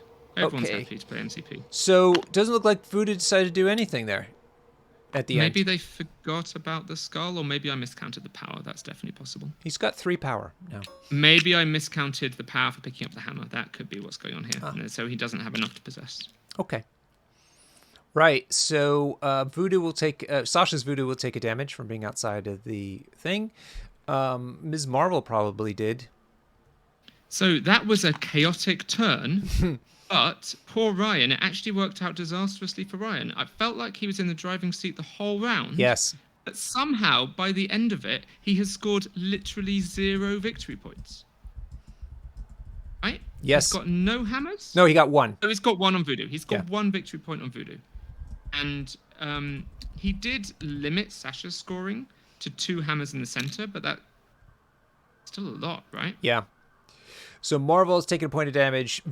Sasha's Voodoo took a point of damage. The rest are okay, I'd imagine. And the priority has gone to Ryan. No, it's Sasha's. We just had Ryan's Voodoo was the last activation. Yeah, but why did it say move to the blue token? Yeah, see, look at the overhead is showing it on the blue side. That just happens in TTS when players forget to use their activation ticks. It looks at the last activation. Okay, yeah, sure. Okay. Yeah, it makes sense, of course. I got thrown off because I saw it move to the blue side. Because I was going to say, is this then the all according to plan turn? I mean, I would be playing that card if I didn't have priority here, but he should have priority, so... Can you do me a favor, Norbert, and remind us, what is Ryan's tactics card that's disappeared from the UI? Has it been used already? Yes, it's been used. I will double check from his roster. He could have taken Ricochet Blast. No, that's there. Mission Objective. No. Mark for Indomitable. Was it Indomitable? Oh, so did he perhaps play Indomitable? Yeah, at some point he must have.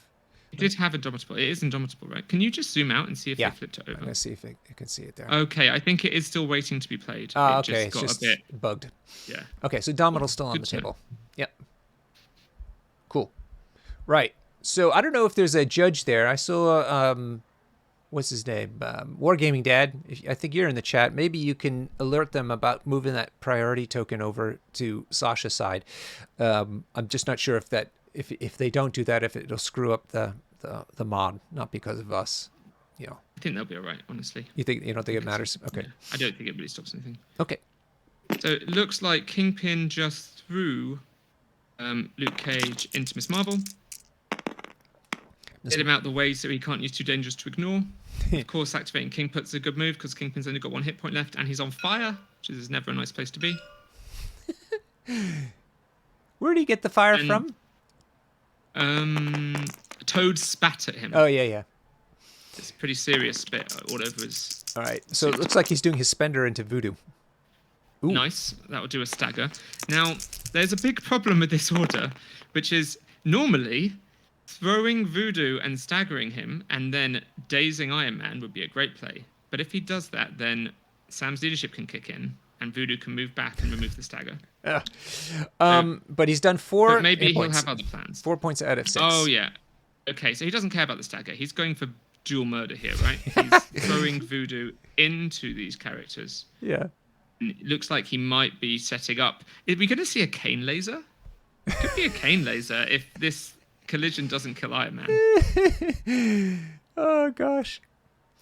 Just people at home to know, if a character hits 2 characters, like this possibly could have, Toad and Iron Man, you have to pick one as the one who gets the damage, not both. Although in this particular situation, if it hits a Toad, it's probably not going to hit Iron Man, right? I don't think there's an angle to actually get both. Yeah.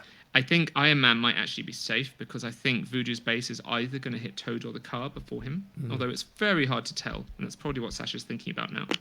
Yeah, look at it, Pat. It looks like Iron Man might be a smidge behind Toad. So. Yeah. Okay, there's the stagger on Voodoo, and it looks like he's just going to throw him into oblivion. Get out of here. Boop. And then another attack into Iron Man. Into Iron Man, which could backfire. Might have been worth consideration throwing Voodoo into the bugle and then punching him a second time. Just trying to daze him. Ooh, 5 hits, though. 4 crits. Well. Kingpin's pissed. Iron Man gets wrecked. And now Ryan has to consider how to punish Kingpin for this action. Which character's going to move? I wouldn't be able to resist shaking the stagger, honestly, if I were him. Oh, yes. That might not be the best move. Yes, right. So you're drinking a Camden local beer tonight? Yep, Camden Hells, just from the brewery down the road. Nice. Northwest London. Beautiful. Okay, so that's Iron Man, and it's Voodoo, as you predicted. Voodoo, who's going to take off the stagger, and what is it? You heal 1 as well as moving? You heal 1, you move, and you shake a condition. Good essentially, Lord. completely undoing Kingpin's Hail to the King action there. Yeah, unbelievable. Yeah. On the bright side, Sam's a very beautiful model, and it's wonderful to paint him up and see him on the table. Gorgeous model, right? You painted yours up recently. I did. I'm very happy with how he came out, particularly the reds on him. I need to give him another chance because I was running him in a tall list, which I think is a mistake. He wants lots of characters to be dazing around him.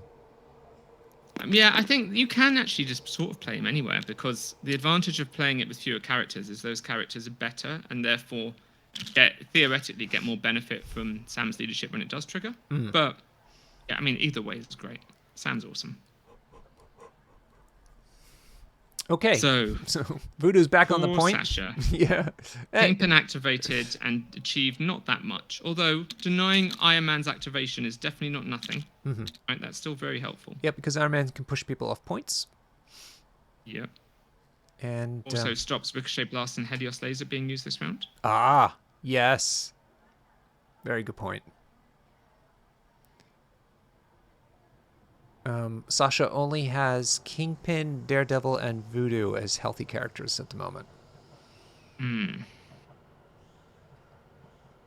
So now it's on Ryan. See who he activates. That hammer's still flying on the floor. As we said, sometimes after that while, the secures are all that matter, and then you forget about the extracts. Yeah, he tried to pick it up to his credit, but it didn't quite work out. And then after that, characters' activations were all focused on the gamma shelters, weren't they? They didn't have any time to pick up that hammer. I expect we'll see one of these Avengers grab it this round, though.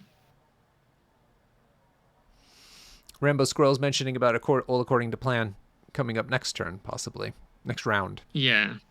I think it's likely, although the thing is, 10 power is a lot of power, and Voodoo and Winter Soldier are the 2 power-generating characters on Sasha's team, and neither of them are criminal affiliated. So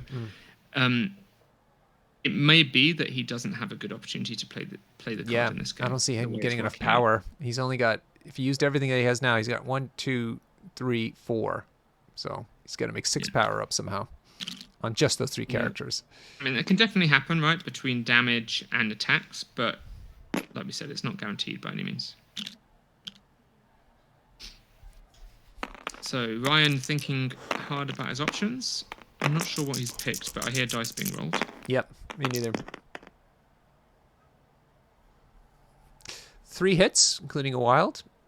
It's 6 dice. Is this Dr. Voodoo Yeah, it's builder with Voodoo. a hammer? Yeah, because I saw him get a power from the skull. Okay. And And 1. damage has gone into 1 into Winter Soldier by the looks of it. He's Yeah. got cover. Cover. That's what it was. Okay. Yeah. I mentioned dice swiping, and then now Sasha started to do dice swiping. He must be really stressed.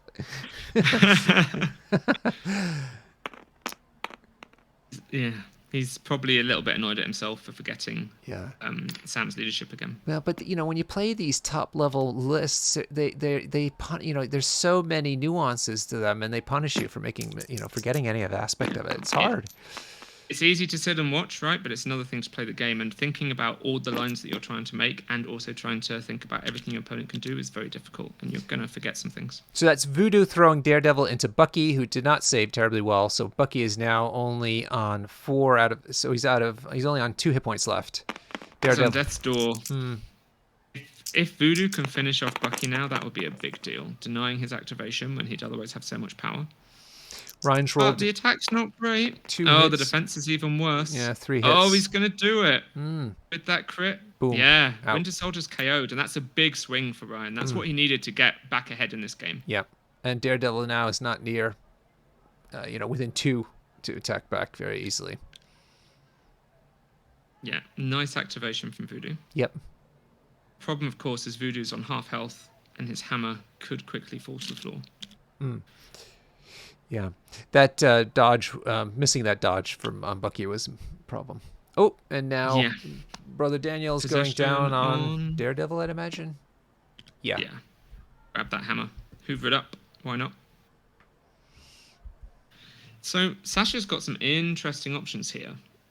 Like, there's lots of things he can do. None of them are particularly great. He's got Dr. Voodoo on 1 hit point, so he really needs to think about how he's going to activate Voodoo. And Voodoo's in a lot of danger because Sam Wilson's shield ignores line of sight, and so he threatens to charge in and kill him at any time. Having said that, what can he do?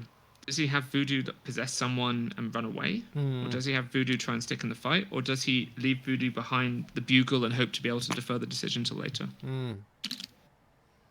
Because it seems like he wants to win that middle point to get those extra points. Yeah, well, he's falling behind on attrition, I think. So, and he's ahead on victory points. So, and he's now switched to Kingpin's leadership. So that all indicates that he wants to be trying to get this game over with as soon as possible. Yeah, definitely. He's running out of bodies. Yep. All right. Okay. Mysterio going to go pick up that hammer, I'd imagine. Yep. Delaying the decision with Voodoo, going for the hammer plus an attack with Mysterio. Or perhaps not. Yeah, hard to say. See, this is Mysterio's not great at attacking Voodoo, right? Because Voodoo has good mystic. 4 native mystic defense, maybe more if he hasn't used the possession. Although, of course, he has used the possession, but he can recall it. Yeah, he's got enough Maybe power. making him recall it is good enough because Daredevil hasn't activated yet. Interesting. Yeah, see, this is where it gets tricky, where you're using a finesse character like Mysterio. Now he now has to be acting in a more direct manner. And there's lots of considerations here, right? Because by moving Mysterio forward, he's endangering him for the rest of the Avengers, exactly what I mean. who otherwise don't really have very many good targets. Yes, right. Good point. And he's on his injured side already, and we can't afford to lose another character. Yeah, it looks like he's written off that decision, at least for now, and he's gone back to thinking about Voodoo. Maybe his plan is to have Voodoo steal that hammer, run away, or steal that hammer, possess. He could possess a 3 threat. Yep. And then either run or attack.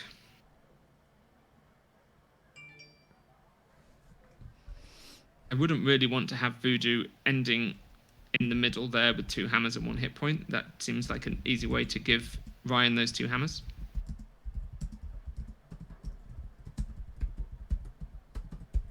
Lots of options, though. Another really interesting activation. I can't believe Kingpin is still going. Me too. He's such a boss. I'm sure that's infuriating, Ryan. He's put so much energy into him. He took 5 damage on round 1, and now here we are, and he's activated in round 3, and he's only taken 1 more.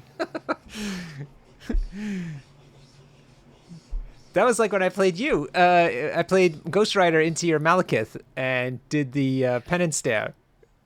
No. Oh, yeah, and you whiffed. Yeah, I whiffed that one. But the one that did 5 damage to you is because I did the...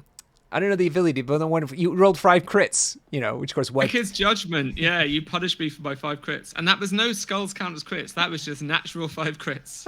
That's how we roll. Insidiously Mad is saying how hard it is. It's a mental tax to play against Sam's leadership and Heroes for Hire. Really is so easy to fall into traps or just make small mistakes.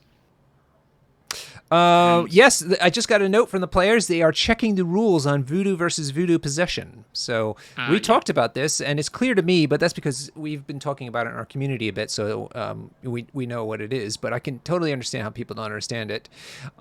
Maybe if a judge is an accuser is not already in that match, they can go and help them out a little bit. Let's see if anybody's in there. No, nobody's in the room.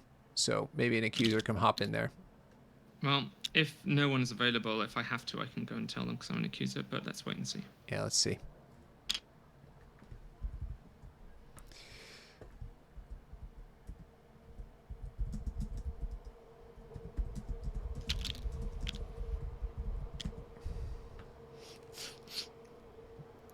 Okay, it looks like they're progressing.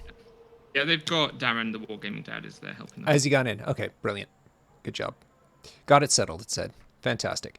So, what do you think has happened here? Did Sasha go ahead and possess him to make him drop the hammer? Is that what happened? Yeah, he has dropped the hammer. Right, not possessed, but makes him drop the hammer. And of course, not being possessed is super relevant when he is on the Gamma Shelter. Yeah, he's immune to having that happen, and so he's always going to count points. Now, the question is, where does Voodoo go? Thinking about where to put the hammer. Oh, the hammer's gone back. Maybe he's reversed the possession decision. There's a lot of thinking going on right now. Yeah. Wait. The hammer's gone out again. The power's been spent again. So I think the problem Sasha has here is he's only got 4 power. So by possessing Voodoo, he drops the hammer, but he can't pick it up. Right. Do one attack and get the power, hopefully, but you never know. Yeah, and he he's can't attack him right now because the bugle's in the way. Yeah. So he's probably thinking about what now? Does he advance forward and attack Toad? That looks like what's happening. Also put Big spike now, taking out Toad would be very beneficial for him. Also not being irradiated any longer. Yeah, no one wants to be irradiated with them 1 hit point. That's 2 hits with a crit. No, 2 hits into 1 save. So 1 hit goes into Toad. So Toad can now slippery if he wants. And, well, that was a fine Voodoo activation. It definitely wasn't the big impactful play that Sasha was hoping for to get back in the game, I think. Sure. Voodoo has got 1 point left. He's got a hammer. He's probably going to die this round and give up the hammer. Mm-hmm. And now Ryan has... Look, there's 3 hammers on the ground, and it's Ryan's activation to decide how he wants to go around hoovering those up. Thank you, Wargaming Dad, for jumping in. It looks like the players sorted it themselves, which is always nice. But good to... I think there's so many plays they could make here. One that I would be considering is I would not be slippering the Toad, and I would now have Toad activate. There's 2 power, pick up 2 hammers and run away. Yeah. Perhaps he's already spent the power for slippery, in which case he can do both. He could slippery, pick up both hammers, then double move.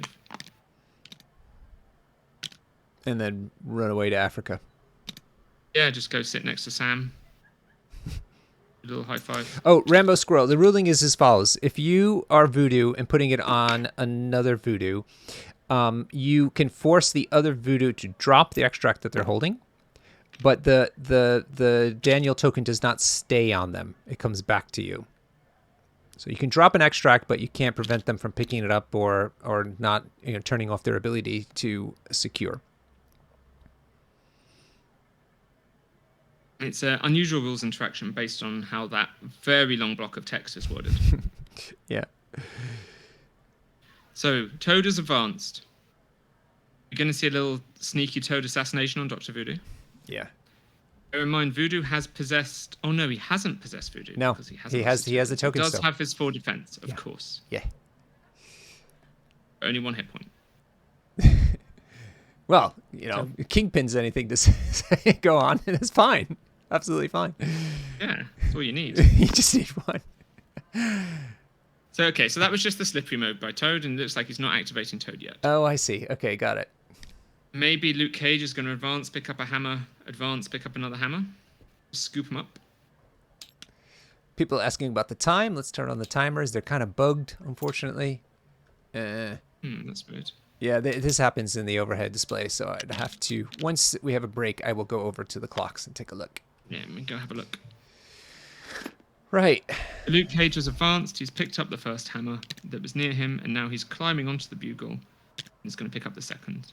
Just trying to catch back up in victory points. They have 32 minutes left on the overall game clock. Ryan's got 20 minutes left. Ooh, Sasha only has 11. Amazing. Ooh. Wow. Wow. Okay, this clock's really going to matter then. Yeah. Yeah. Woo. That's not a lot of time. No, it is not. They have been taking their time, so. Yeah, this has been a hard game for both players, right? They've had a lot of really interesting decisions to make. Absolutely.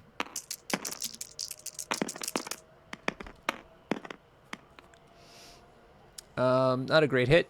2 hits with a wild. 1 save. Loads of saves.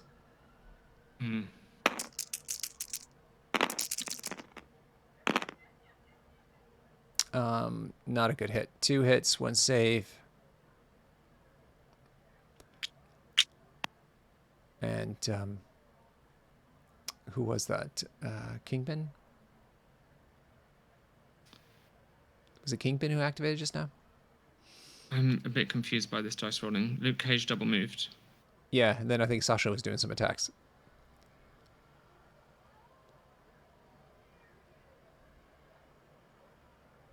Mysterio. Was it Mysterio just failed to do anything? Yes, thank you. He's now got a tick and 4 power. Did that happen so fast that he did 2 actions? Yeah, because he rolled pretty crappy in both times. Oh dear. Yeah, not good. He got some power for his blanks at least. Toad into Voodoo. Yeah. 2 hits, 2 saves. Want to try again, Toad? Yeah, let's see, Toad. He used his spender, I think, because he does no power left right now. 1 attack left. He has no power anyway because he is slippery, I think. Oh, did he burn it already? Oh, sorry. I saw it 2 before, and then the slippery happened. I didn't look back again. Now only 1 for Toad, but that's all he needs. Oh, wow, Sasha. And that'll let him pick up the hammer. Yeah. Oh. Ew. Yikes. Things are really starting to collapse for the criminals. Can they hold it together long enough? He's throwing it behind him, though. If I was Ryan, I think I would just put this on Toad and hope for the best, but maybe he's got grander plans for that hammer. Yeah, because Toad is such a nuisance holding an extract. If you don't one-shot him, then he typically runs away. He might decide that because Daredevil is incentivized to attack Toad anyway, he might decide that he'd rather put the hammer far away so that Daredevil has to choose between having a relevant activation or getting the hammer.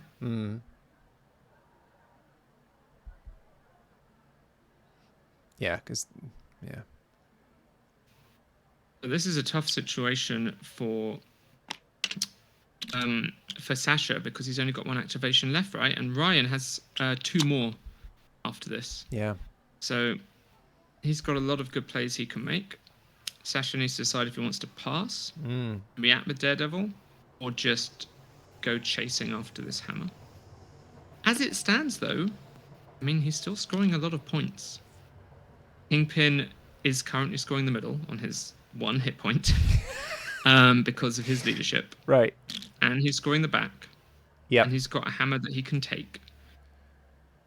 Even though, once again, this is a round where I feel like Ryan's been in the driving seat and he's kind of got what he wanted, but it hasn't worked out in terms of victory points. Yeah. And if the worst comes to the worst and he doesn't kill Kingpin here, he might fall even further behind on the victory point score. Okay, so Sam Wilson is going over to pick up that hammer. So that's one action. Doing a move first, so he can probably charge back onto the point and throw his shield at Kingpin, I'd expect.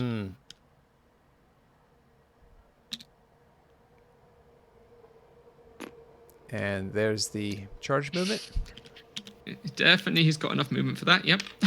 Yeah, should say so. Always good to check, though. And there's the shield throw now coming into Kingpin. Let's see how Kingpin manages this. He's on fire. He's got 1 hit point, but he's survived worse. 2 hits, including. He's going to block it again. He's blocking it again with his power. Wow. What is going on? To add insult to injury, Ryan has a ricochet, but the 2 targets he can attack both have stealth, Mysterio and Daredevil, so that's not going to be relevant. So that works, right? Because that's always a bit confusing because it's still off of where Sam Wilson is, not where Kingpin is. Right. He gets to make an attack at someone within 3 of Kingpin, but still says if you're not within 3 of your target, you can't attack them. Wow. Wow. Right, now it's Daredevil's turn. What does he do? Gosh, this is so interesting. So he's just got to account for Miss Marvel. Miss Marvel doesn't have enough power to transform or throw yet, although her builder will give her a guaranteed 1. So she could build her perhaps into Kingpin, then have enough power to do something. He was just measuring to see if Daredevil could double move onto the far point and steal it from Sam. But I think he's going to be just out, especially with Voodoo and the car and Iron Man all getting in his way. He's now checking to see if Miss Marvel can come in and steal the back point from Mysterio, and it looks like the answer is probably yes. Yeah, I would say so. So that makes his life really hard, right? Because if he wants to deny that, then he just has to have Daredevil stick to the back, which is not really what he wants. So the threat of Miss Marvel is really going to limit what he can do this round. And this shows you how this game is not about killing models. It's about points. So Ms. Marvel is like very, seems like she's inconsequential there. She can't attack anybody, but doesn't need to. She should be thinking about points. Yeah, just goes stand on the back, strike a heroic pose. This is a big deal. The fact that he can hit Luke Cage, this could be the best case scenario for him. If he can get lucky here and attack Luke Cage, then if he could get those hammers, that will swing things massively in his favor. Chance is not great, but... Ooh, not with that hit. Oh, no, not with that block. Never mind. Never mind. All right, Daredevil, are you going to summon your ninjas? Here they come. Are they going to try and block Miss Marvel's landing spot? Ooh. That would be... It would be good. I don't think that... I think Mysterio is blocking... Yeah, I know. They can't put down. I know. I think he'd love to put them exactly where Mysterio is. Yeah. And he can't. Oh, annoying. So maybe then you just have them appear next to Luke Cage and hope they can spike him with their free attack. Or indeed into Voodoo. Toad. Just have ninjas flail at somebody. Yeah, choose violence. If you can't do the finesse. Yeah.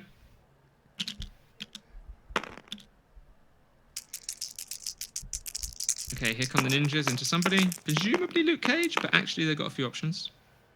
No, it's into Cage, who blocked nothing. And they are going to do 1 damage to him. 1 damage, yeah. All right. So second action. So Daredevil. Yeah. You've got 2 power. You can't use your spender. You can hope to do 3 damage to Cage, which is unlikely, or you can go and sheepishly stand on your back point. Yep. Yep. It's about points. It's about points. So great control there, right, for Miss Marvel. Doesn't even need to activate, and she forces Daredevil's hand. Right. And now she can move on to the central point and contest it from Kingpin. Or, yes, get attack onto Kingpin, and then she'll have the power that she can perhaps embiggen and finish off Kingpin that way. Or even do a move and a throw on someone else. She's got lots of options here.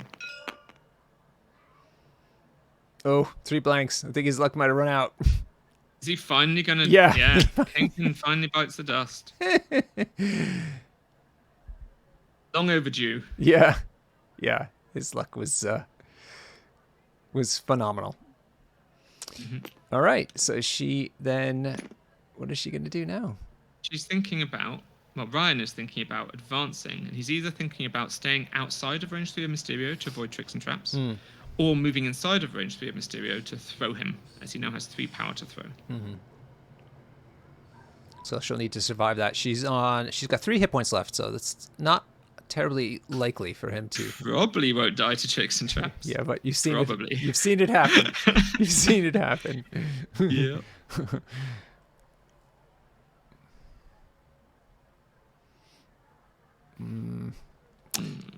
Still thinking. I don't think any of these activation... I think whatever she does now, it's not nearly as impactful as Dazing Kingpin. Dazing Kingpin secured the central gamma with Dr. Voodoo. Yeah. And now her second activation is not going to really add any more victory points. Throwing one of the 2 characters on the back shelter doesn't really do anything. Like, it's useful, but it's not a big deal. Oh, maybe he's thinking about, can he get in range to do some damage? So Ryan will have 3 points from the secure and 3 from the hammers at a minimum now. So that's 6 points. 6 plus 3 is 9. Swing. Yeah. And speaking of big swings, can Miss Marvel get in range to use her enormous elastic fist on Daredevil? That's the question we're all asking ourselves. Come on, Miss Marvel, don't be millimeters short again. Oh, no! But maybe Daredevil? Yeah, okay, you can have Daredevil at least.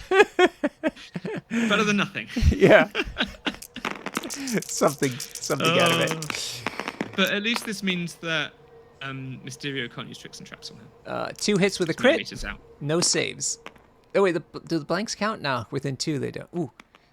Yeah, Daredevil always counts blanks. Okay. And he's got cover. So 3... There's a reroll. 4 hits into... Oh, there's another reroll. Yeah. 4 hits into 2, so he'll take 2 points. Okay. Not bad. She comes back. Now, Mysterio could tricks and traps this placement if he wants. Is it? Is it so? Yeah, it's a movement, right? Is it? Placing a model. I don't know. Mm-hmm. It is. Oh. Mysterio's tricks and traps works on any movement. But it's a place. I didn't think a place was a movement. Oh, a movement is always a moving a model on the table. Place, advance, climb, push, wow. Yep. throw. Sure enough, he's just spent it. Yes, Sasha, we know. Let's see if he gets lucky. 3 hits. Nothing. Oh, yeah. He swiped those dice. Immediately removing the dice. Oh, poor Sasha. Sasha. It was 2 hits, the block and the skull. He didn't get any power. He didn't do any damage. Had he triggered that and also got a blank, he would be setting himself up to advance forward and potentially use the Grand Illusion next round in the middle of the table, which would have been great. As it stands, well, it's 9 and 9 going into round 3. He's lost a character, but it's still all to play for. Yeah, amazing. Wow, and he's got... Ryan definitely has the advantage now, though, I think. Yeah, the attrition is... He's played really well in this round to claw himself ahead from a pretty rough round 1 and 2.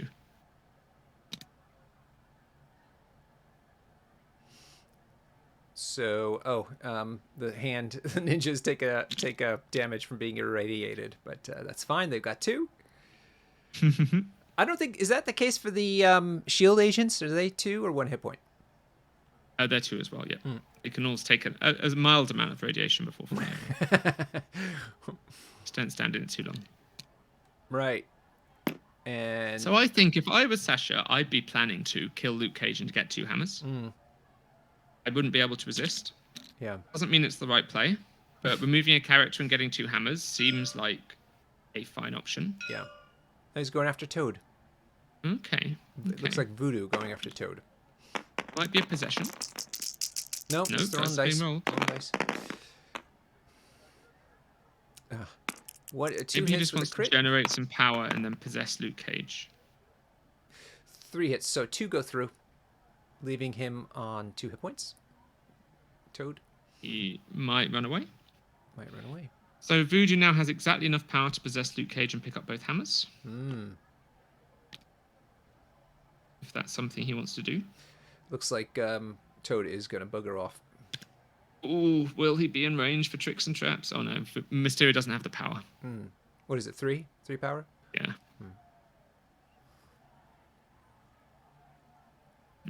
Okay. So yeah, slipping away with Toad seems absolutely fine because he's just going to get beaten up by Mysterio otherwise. Yeah. Or maybe he's decided not to. Yeah, maybe he's decided, actually, if Toad gets beaten up, then Luke Cage can advance out of line of sight and out of range of possession. Okay. So, looks like he's possessing him, just as you said. Yep. Possessing Luke, that is.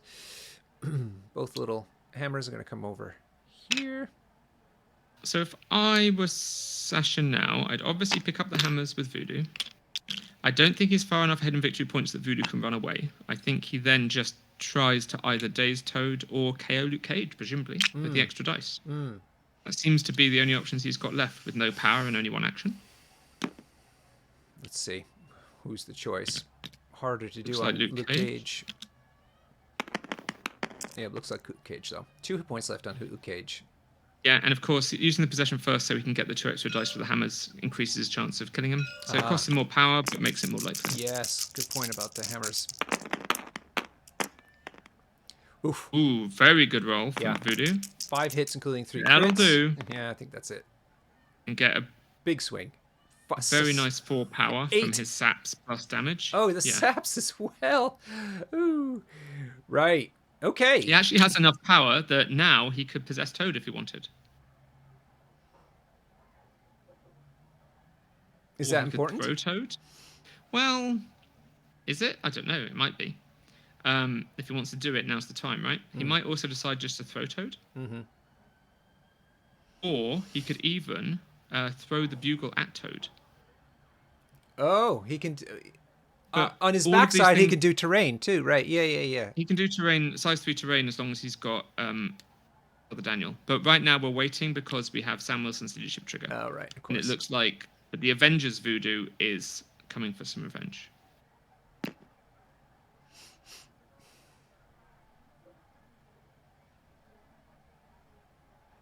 Or Miss Marvel.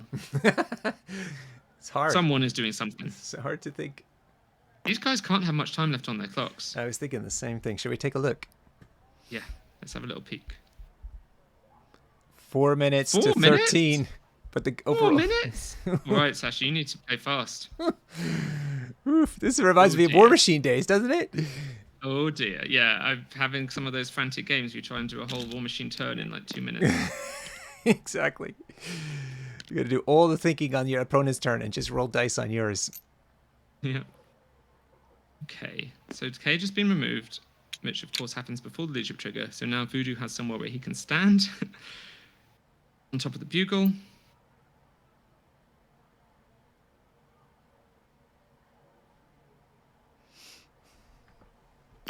All right. Big party on top of the bugle. Yeah.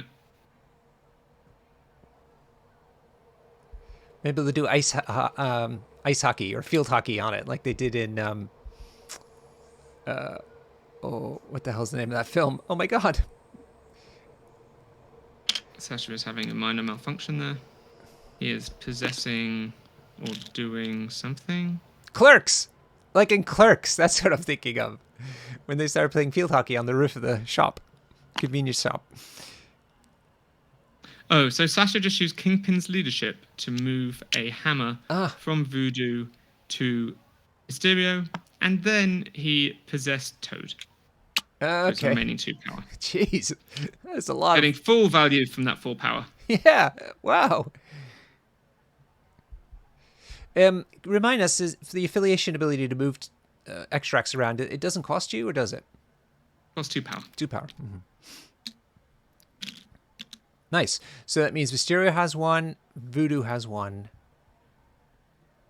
One is on the floor in the back here, and one is in the possession of Sam Wilson.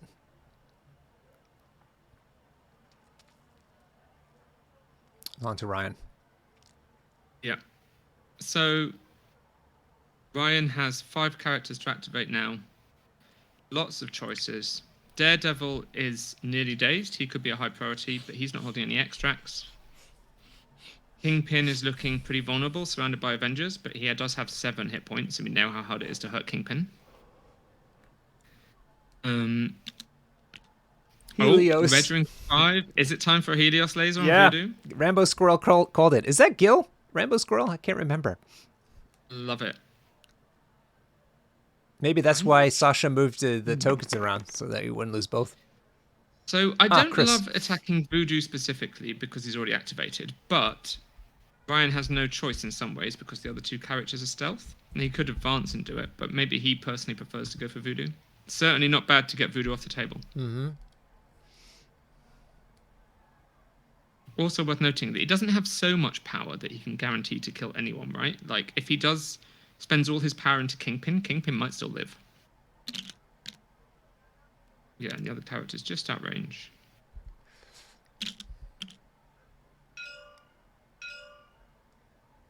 Okay, they're poking something over there, but I think it's Helios. He's just showing Helios, yeah. So how much power is getting spent?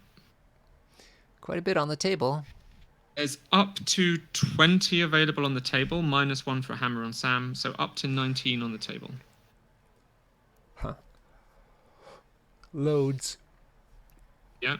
Loads, but only half of those are successes, right, Pat? On average. Yeah, exactly. So we spent 9 between Iron Man and Toad. That will give us 11 dice. Is anyone else going to spend any power? Any advances on 9? Okay, 1, 2 on Voodoo. 3 on Voodoo. It's 14 dice. 14 is a good number. I'd feel fairly confident about dazing Voodoo on 14. But it's not guaranteed.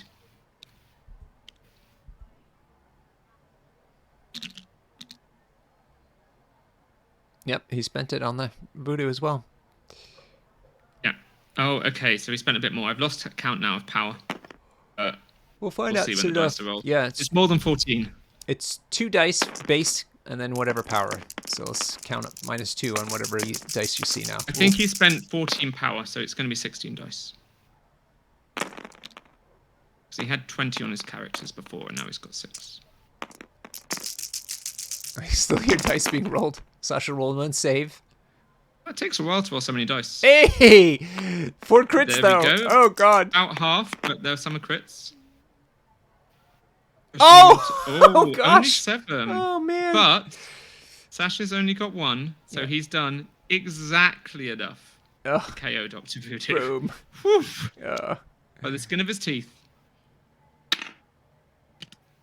Just the right amount of orbital bombardment. Yeah. With 4 crits. Wow. No wild, so he doesn't get extra But see, damage on Pat, look, other that's characters. 13 failures to 7. It's just not half. What's going on? This happens to me all the time. Yeah, that's not half. 7 to 9 was close to half.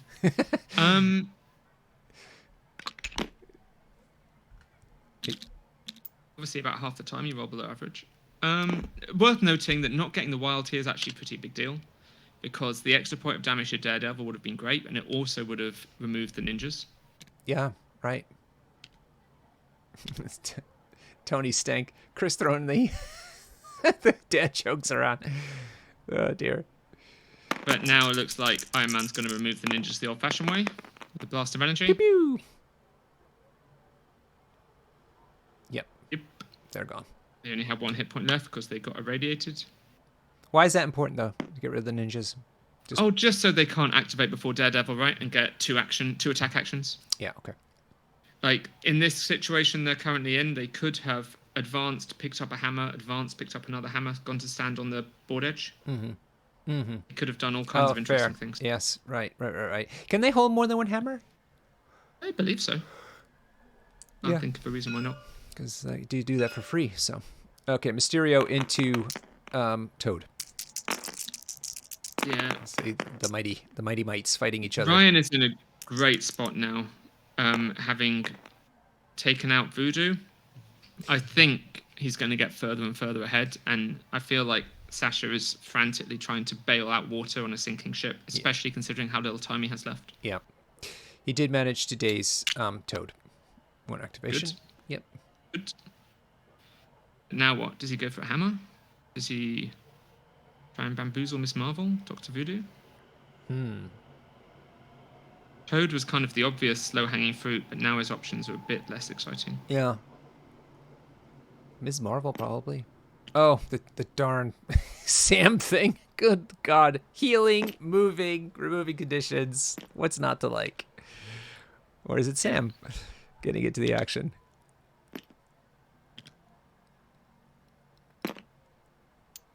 Yeah, throughout this game, Sasha's action economy has really been stymied by Sam's leadership, right? Yeah. So often his attacks have been almost not worth making because of the retaliation from Sam.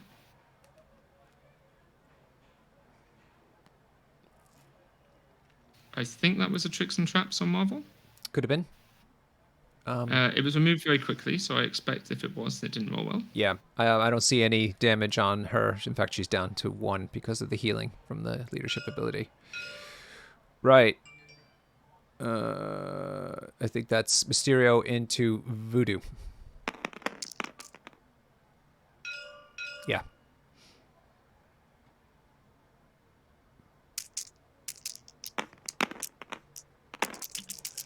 All right. Let's see the attacks. 3 hits with the crits into 1 save so far. Could be 2.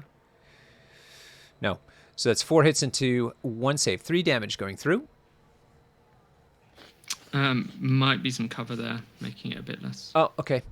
In any case, Dr. Voodoo's on 4 out of 6 points. Yeah, and now Sasha is thinking about where to move him so he can trigger Tricks and Traps. Might even consider using Tricks and Traps to advance and pick up a hammer. So he might decide he prefers to stay on a gamma shelter. He's spent it. We'll see how he rolls. Let's keep an eye out very quickly. 1 hit. Got 1. 1 hit. Now, if he'd have got 2 there, it would have been unlikely, but it would have been a big swing for him, right? Because that would have dazed Voodoo. Yeah. Mysterio still did great work, though, taking out Toad, moving Voodoo, picking up a hammer. Yeah. Good activation from Mysterio. Yep. So Mysterio's sitting on 2 hammers now. Okay, over to Ryan. He's got Sam, Ms. Marvel, and Dr. Voodoo to go. Yeah. Yeah, those Tricks and Traps haven't been too productive, sadly. Yeah, they've done a little bit. They've not been awful by any means. I think Mysterio has been good in this game. Fantastic. Yeah. I mean, I've learned a lot trying to see how to use him. But this scenario is kind of set up for him, isn't it? Yeah, this is his best scenario for sure. Yeah. Okay. He's a real gamma specialist. Okay, looks like Voodoo is considering Voodoo things, which means going on objectives, using magic on Daredevil. I mean, honestly, if he can do that, that's probably enough to put the game away, right? If he can daze Daredevil and pick up a hammer, yeah, I can't imagine Kingpin is going to be able to deal with all of the Avengers. No. And if he does, then they still get another movement and everything. I'm like, so bad. No. Let's not be hating on Sam. It is what it is. He's a hero. Deserves respect. That's right. He's Captain America. Everyone loves Captain America. Oh no, but you're American. You should be more patriotic. Yeah, okay. But right now, with the situation here in the UK, I think I'm kind of feeling more British at the moment. Yeah, you gotta rally around, show some solidarity. Yes. Okay, in comes Voodoo. Snuffles up a hammer. Measures to see if he can throw the bugle at anyone. He can't. Measures 2 for some reason. I'm not sure why. Maybe a spender. Picks up the hammer.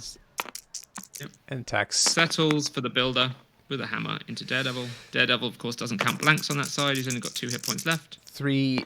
Ooh. Oh, I think it was 3 hits. Oh, God. Ooh. Big hit. 5. Big hit. Yeah, 1 save. Yeah. It got out of him. I mean, That's it. Chances of Daredevil surviving there were low, but With that roll, he is annihilated. Yeah. He's dazed. Yep. Voodoo could now possess Mysterio to add insult to injury. Sure enough.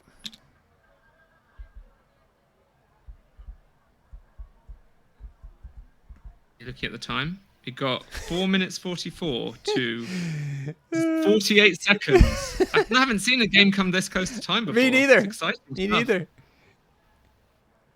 But Definitely, to be we fair, won't be able to play out another round. I think the way this is going, we might see Sasha concede at the end of this round. Yeah, sure. I mean, even if there was more time on the clock, Yeah, and it is possible now. Actually, having said that, it's certainly possible that Ryan can just score the 7 points he needs this round as well, which would be a satisfying end to the game. 1, 2, 3, 4, 5, 6. Yeah. I mean, there's 10 points on the table, right? So if Ryan has a good round, he could potentially go up to 19. Yep. Pick them up in this Marvel.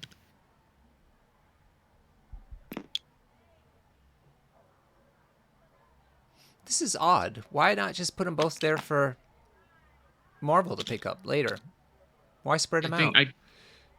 I think he. Yeah. Because I mean, only I think Kingpin's he's left. obviously planning to counterplay Kingpin. Yeah. I agree. It seems a little unnecessary to me, but it's not bad necessarily. Sure. To be extra safe. Sure.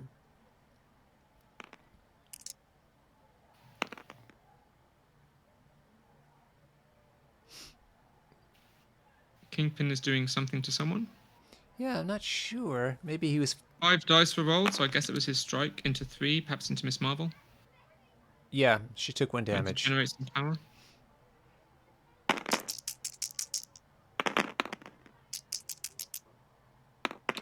And now 5 again, so another strike. Good roll. Is it good enough? Miss Marvel has a reroll. Kingpin has a crit. 3 hits into 1 save, so 2 damage go through. So she's back on 1 again. The story of the game. Okay, he does have enough power now that he can throw her and daze her. Mm. Which looks like is what he's doing. Looks like he might throw her into Iron Man. Sure, why not? Or just into the truck. Yeah. Extra 1 more point dazes her, but it's kind of inconsequential. Oh, I think we just saw Indomitable get played. Oh. Uh-huh. Oh, God. So now Miss Marvel can go and grab the hammers. Yeah. You can't contest Kingpin necessarily, but you can have Miss Marvel get the hammers and... Where's the 4th one? I see 2 on the floor. 1 in Sam's one possession. on Voodoo and one on Voodoo. Voodoo. Oh, okay, I see. So Miss Marvel can either get 2 hammers or get 1 and stand on the back shelter. And then Captain America can either go to a back shelter or go and score the middle from Kingpin with the help of Iron Man. Yeah. So he's going to get 4 points for that. That's 13. Yeah, so now if Captain America heroically takes the backgammon shelter, he'll get exactly 7 victory points, which will bring him to exactly 16. Yeah. Well played. Well played. GG. And to time. Let's take a look at that clock again. 2 minutes, 3 minutes. About 3 minutes to... 2 minutes, and it looks like... Sasha was out of time anyway. Basically timed out. Yeah. So game ended as it should, regardless of the clock, but it shows you that the clock is not to be underestimated either. Especially with a game like this when there's so many complexities in it. And this is the point of the clock, is to prevent players from sitting here and trying to twig out the absolute best play at every juncture when there are so many different options, which leads to horrible, use of time. Yeah, just you don't want that decision paralysis, do you? No. Right, Pat, let us jump over into their channel and have a post-game chat. On my way. Okay. If you all have any questions, please do write them into the chat, and I will be able to ask them. Hello, everyone. Hey, Ryan's just had to pop out. He'll be back in a minute, though. Okay, that's great. Thank you so much for letting us stream the game. Really, really interesting game, Sasha.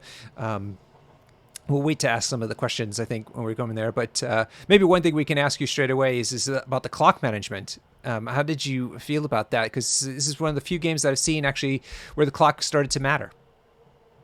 Yeah, I found it quite awkward with Sam's leadership, to be honest. Not going to lie, because there's a lot of things happening in your turn, and we weren't switching the clocks back and forward.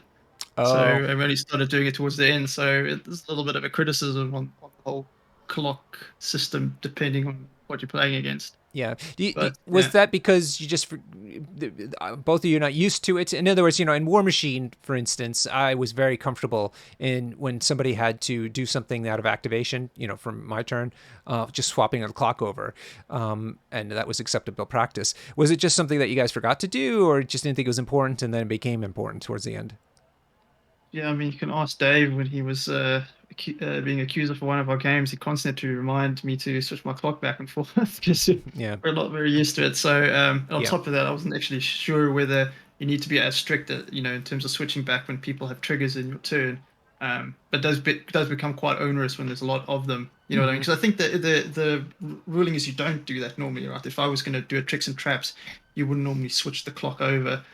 But yeah, it becomes quite interesting when there's a lot of out of activation triggers. I think we both had them to some degree in this game. That's right. Both of you did. Yeah, What do you yeah, think? yeah. So I found it quite distracting. Not Hmm. gonna Hmm. lie. Yeah, sure. Did you feel like you were making mistakes then towards the end? Oh yeah, plenty. That made a tragic mistake with my order of activation with Voodoo, where I did the stagger into Voodoo and then dazed Iron Man rather than just daze Iron Man first and then do the stagger into Voodoo, or just rather leave Iron Man. I Hmm. think that was a big mistake. I think that ultimately probably swung it quite badly the other way because I think Voodoo getting the free move to the middle and the double attack cost me quite a lot. It Yeah. seems like we were, sympathizing with you because the amount of counterplay that leadership ability has makes it very, very hard to understand how to best maneuver in your turn. Is that the case? Yeah, I've always said that about Sam's leadership. It's very difficult to play against because there's a lot of things that just happen. Between Heroes for Hire and leadership. So I've always said it's really good leadership. Yeah, and it's I guess with additional pressure of a clock, it's even harder to try and consider all that stuff. So yeah, that's why I think it's quite effective. Hmm. Yeah. Pat, do you have a question for Sasha? So first up, well played. I think this is a really interesting and tough matchup. I was very excited to see you use versatile strategy. Did you have any other considerations for your list building going into the game? Uh, Not too much. I mean, the main things I was thinking about was just wait to see what the scenario is. I do like versatile strategy on Gamma. It can be quite good. Can create, things for your opponent to think about because they essentially got to deal with both leaderships for a few rounds. Hmm. The only other thing I was really considering is what characters to take. I was wanting to take a little bit more Mystic in. I thought Voodoo would be a must in this matchup. Certainly was very influential, I think, on both sides. Yeah, for sure. For sure. Yeah, he was very good. You took a lot of damage early on, and you managed to push very far ahead in rounds 1 and 2 in victory points, but your team were rapidly falling apart. Were you worried at all about the inevitable clapback? I was, and that was part of the reason why the plan was to pull back towards my deployment zone, really, so that at least it forces characters to come to me, and then the hammers, the balance of the points are sort of on my part of the board. But yeah, unfortunately, the attrition was just too heavy. You know, losing Winter Soldier early was also quite painful. He never seemed to have enough power to get anyone's back, and Mysterio was constantly felt like he was just a one short because he kept missing his blank triggers on his tricks and traps to get power back, and often failing his tricks and traps. So it was it was wasn't it didn't work out quite as well as I'd hoped. Yeah, definitely some tough moments. I really enjoyed your aggressive play with Winter Soldier in turn 1, where Mm. you used Hydro Tactics to put him onto the center Gamma. It seemed like a very risky play. Can you tell us why you decided to make it? Well, I was considering having Winter Soldier sit at the back and have Mysterio go to the middle, but Mysterio was blocked off, and I wanted to Hmm. put pressure on the middle point. So I reckoned I could bring Bucky in. I don't think there were too many attacks going into him at that point. And having priority, I knew I'd be able to probably get some attacks in with him and retreat to the back point again. So that was kind of the thinking there, just to keep the pressure on without having to blow versatile strategy too early. Yeah, for sure. We really liked how Ryan, you did the excellent move with Luke Cage to block Mysterio, and then Sasha, you found the counterplay with the aggressive use of Winter Soldier and still getting a good activation out of Mysterio sitting on your back. Yeah, that I was really impressed with. Sasa played a great game, and especially his Mysterio plays all game were really good. If the tricks and traps had been a little, if the dice had been more favorable for you, I think that would have gone a long ways. But yeah, your Mysterio plays were great, and that Winter Soldier early play was really good. Yeah.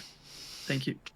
Yeah, it was fantastic. One other question we had for you, Sasha, is we saw you do quite a bit of damage to Luke Cage in round 1. You left him on 1 hit point, actually. And we saw you maneuver him outside of shelter range, so he would have taken the automatic point of damage, and it wouldn't have triggered the leadership, and yet you elected to do trips and tracks instead thereafter. Can you talk to us about that?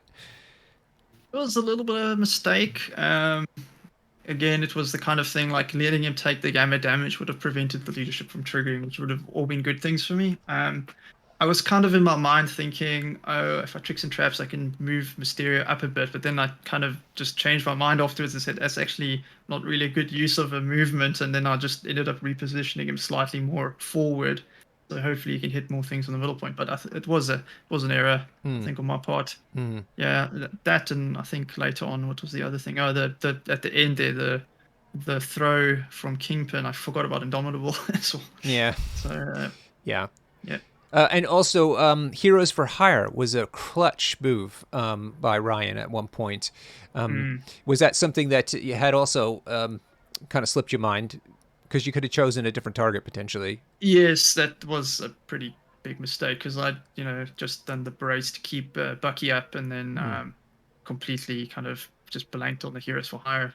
Yeah. Even though I've been talking about all that, but it's just like my Achilles heel. I think with Sam, it's just like trying to remember all the leadership triggers, trying to remember all the Heroes for Hire and the too dangerous to ignore, and yeah, it's a lot to keep track of, especially with time pressure. So yeah, we talked about it during the game. I think we both felt like we made several mistakes. I'm sure you guys noticed watching on the stream.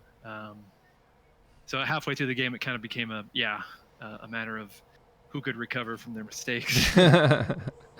Yeah. So first of all, want to congratulate both of you on a fantastic game. Me and Pat were so excited to see the lineup that you guys both chose because it wasn't kind of the usual stuff.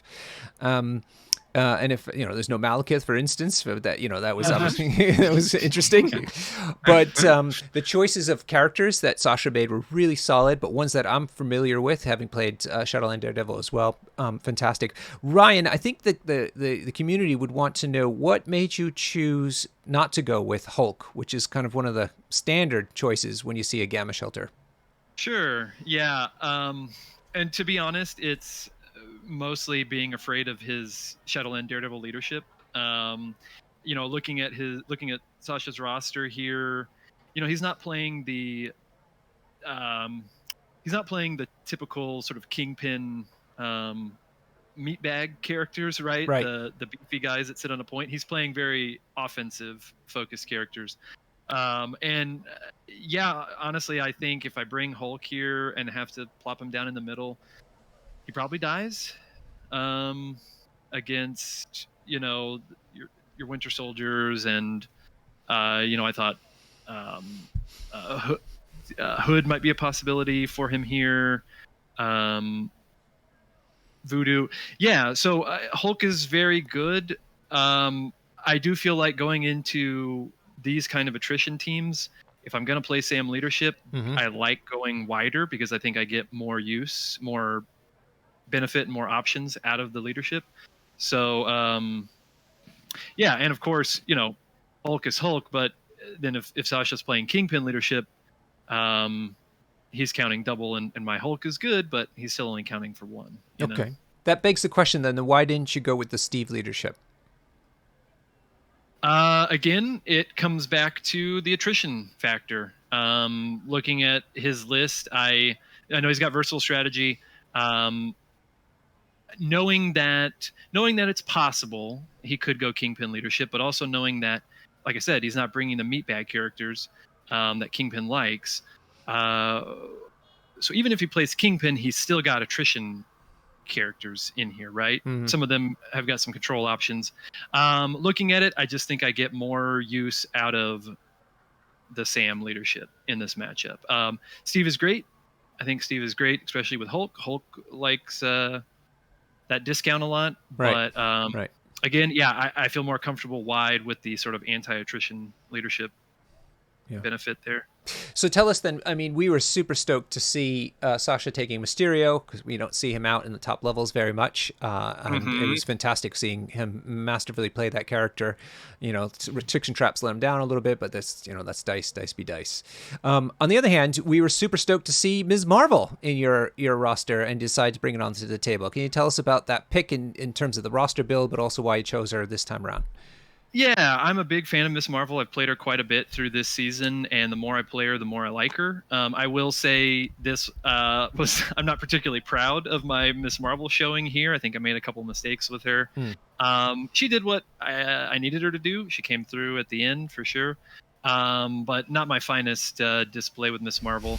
As far as why I played her here, you know, my other looking at my roster choices, my other 3-threat option is really Black Cat, I believe, is my only other 3 that I didn't bring.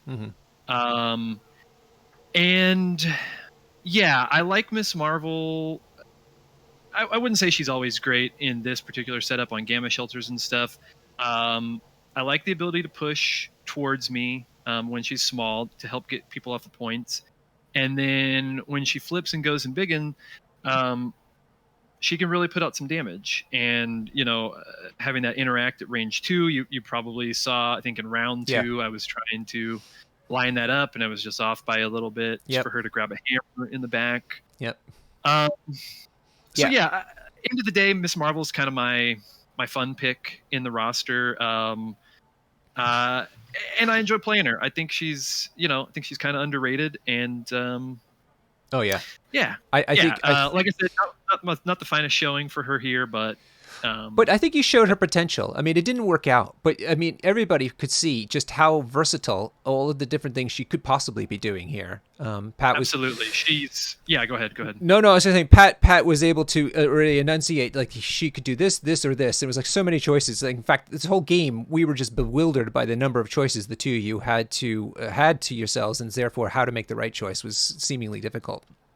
Absolutely, yeah. And Miss Marvel is, the more I play her, the more I see that she's really great at both extract and secure plays in a way that not a lot of characters are. You know what I mean? Yep. A lot of characters are more focused in one direction or the other, but she's so versatile. She's got so many options. She truly can go either way, and I really like that about her. Yeah.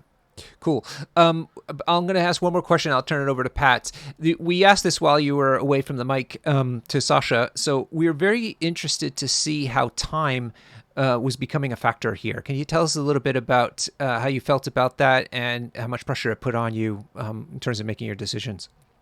Yeah, you know, this was, like you said, you guys noticed it. We both had a lot of options to consider throughout the whole game here. And, you know, I think I think coming out of round 2, we each only had like half an hour left on our clocks, something like that, roughly. I think we were definitely, you know, analyzing a lot of those early game decisions, which is, you know, obviously important, especially in gamma shelters. You got to be careful how things end up round 1. But yeah, it's having 6 characters and having a lot of decision points through these characters, and then the Sam leadership gives you more decision points, right? Exactly. It's a lot to kind of puzzle through, and like Sasha said here, you know, the list I'm working with, it does kind of have a lot of sort of reactionary things that make it a challenge for your opponent as well, right? Like trying to plan around the leadership, trying to plan around heroes for hire. You know, even the Iron Man cards with Helios and Ricochet Blast, trying to, you know, keep an eye on those because you know they're going to go off at some point. So yeah, I probably could have played a bit faster in the first half of the game, but like we said, a lot of things to consider. Especially at the beginning. I think that's when you're not into the thick of it just yet. You're not into like very obviously committed moves. And so that's when you had to put a lot of the thinking into it. Yeah. Did you see your other cut games going so close to time? You know, when I'm playing, if I'm playing Sam leadership with about 6 characters, I'll say, yeah, the games I played, we are getting fairly close to time. Part of that is probably my inexperience with the chess clock. I haven't really played around with it much before the cuts here in this season. So I'm still, and you saw, you know, we both kind of made our mistakes with swapping the clock back and forth. So I'm still getting used to it, still learning. Let me ask you, first of all, congratulations on winning Nova, I think a couple of weeks ago. Thanks. Yeah, I appreciate that. Yeah, last weekend. Last weekend. Okay. Yeah, that was a great event. Good field of players there. Yeah, and how did they manage time? It's a big convention. How many players there was in the tournament? Yeah, so we did Friday Heat 1, Saturday Heat 2. I think Friday was about 24-ish players. Saturday was like 32, and then they took the top 4 from each day. So yeah, I think they did timed rounds. I want to say 90-minute rounds. And when the clock went off, I think they were saying finish that activation that you're in, not the round, just whatever activation, and then whatever the points are there. That's it, right? Now, as far as I'm aware, I didn't hear about people going to time and having to finish, you know, having to call a game in the middle of a activation like that. Right. But they did also have the option if you wanted to bring a clock.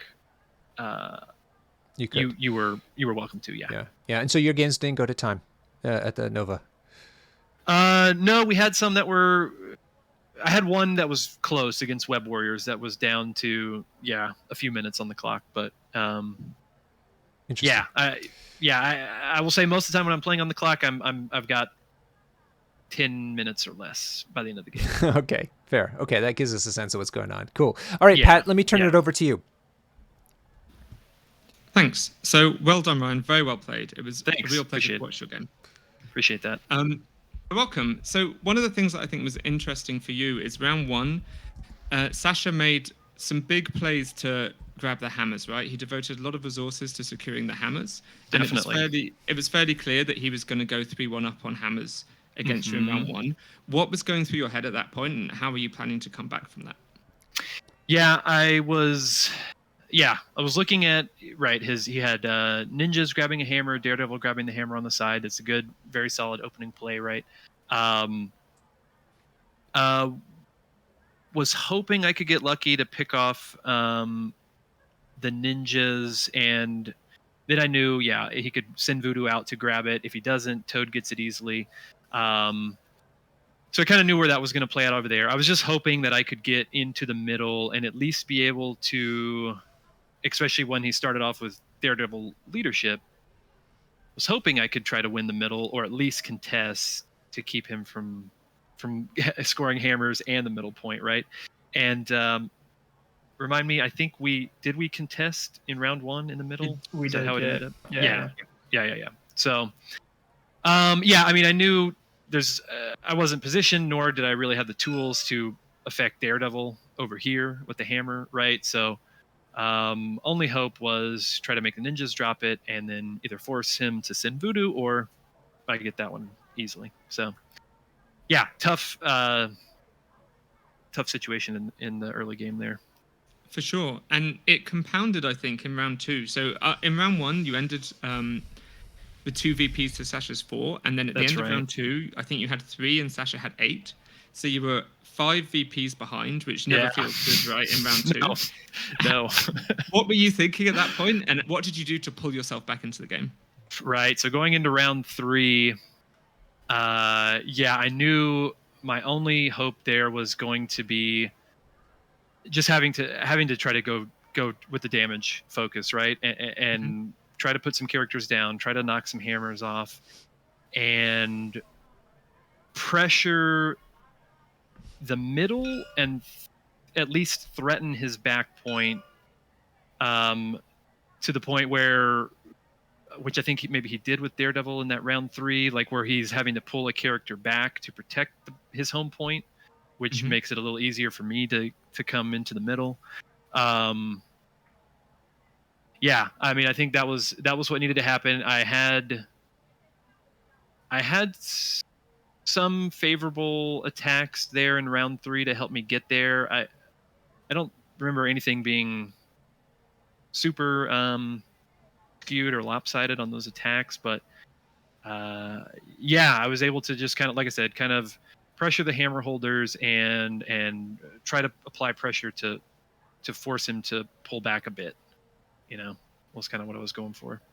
For sure, and it worked really well, right? I think to your point about the skew, I don't think it was especially lucky, but Voodoo being able to KO Winter Soldier, I think, was the start of the comeback. Yes, right? Yeah, and I've played against Bucky enough to know that if you leave Bucky sitting in the back after putting damage into him where he's powered up, he's going to ruin. Right, Winter Soldier sitting back there with that much power has potential to keep me out of the game. So I felt like it was worth it, to commit resources into trying to get Bucky out. And sure. I was only able to finish him off with that Heroes for Hire play, which was that Heroes for Hire play was fantastic. Taking out Mysterio mid-activation, KOing. Well, I think did that one daze Bucky KO? I forget. Taking out Bucky, making him drop the hammer. Yeah. It was a huge play for sure. It was really nicely done. I have one more question, which is about your tactics card selection. Most of your tactics cards worked out great, but Ricochet Blast was never really close to being used. In hindsight, do you think it was the right pick for the matchup? Yeah, that's a great question. I think there are definitely moments where I would have. So looking at my other options for cards here, I'm not particularly keen on Follow Me or Face Me in this list at the moment. My current version, I've swapped these out for Escort to Safety and Fallback. So, not really looking at those cards. Brace, I knew he wasn't going to have a lot of throws here. And I figured I could manage it with Indomitable a little better. So really the other card that would have been interesting here is Marked for Death. Maybe Mission Objective could have helped me hold on to a hammer at some point. But with a couple of his stealth characters, right, Marked for Death could have been more useful. I brought Ricochet Blast knowing that, on Gamma Shelters, everybody's going to end up clumped in the middle. And when making the choice before the game, thinking that there's at least a chance that I can set this up and, and if I get a turn late game where Iron Man is doing Helios and Ricochet Blast, it's a lot, right? It's usually taking out 2 characters in one activation. So I figured worth bringing it to see if I can make it work. But as I got further into the game, I think I was wishing I had Marked for Death to, maybe deal with Mysterio or Daredevil. Yeah, there were a lot of moments where you were forlornly measuring range 3 to those characters and being just outright. Yeah, we had a lot of those moments in this game where just a couple of millimeters of a difference keeping us from living the dream. Yeah. Sure, it was good stuff. Thank you both again for the game. It was a real pleasure to watch. We thoroughly enjoyed it. Yeah. Appreciate you guys covering it. Yeah. Thank you. Yeah, I hope you enjoy watching it back if you have the time. It was really interesting. It was a tense game straight through. It kept our attention the entire time, which isn't always the case. So fantastic work on both of you. Very, very hard match and very interesting. So thank you. You're very welcome. Sasha, I'm sad to say that you are now out of the cuts, unfortunately, which also means that Europe is out of the cuts. That leaves... Yeah, I'm grateful for making it as far as I have, because to be fair, I feel like I've been sleepwalking between my games with my domestic situation at the moment. Yeah, we did mention that during the cast about how you've been just playing by your gut because you haven't been able to focus very much with your baby. Yeah, 5 weeks today. Yeah, that's fantastic that you were able to get this far. Great work. Really fun to see you in the top 8. So, okay, we're going to say goodbye to you then. And Ryan, best of luck to you in the following rounds. we have Thanks. Do appreciate that. Yeah, good luck. Yeah, I'm gonna need it. I appreciate it. And great game, Sasha. You played it excellent here. You too. great. And thank you to my good friend Pat. It was wonderful hearing your thoughts so liberally displayed and without any kind of restrictions in terms of time or anything. It really was interesting listening to you analyze this game and seeing how your mind worked as much as it was to watch the game. So thank you for coming on to the show. You're welcome, Norbert. Thanks for having me. Fantastic. And thanks to everybody who was watching. I think you all were really on the edges of your seat as well. Great to see you all. And I hope to see you all again sometime in the future parts of this season 8 or else in season 9 when we start again. Thanks very much, everyone, and good night. Bye. Bye bye.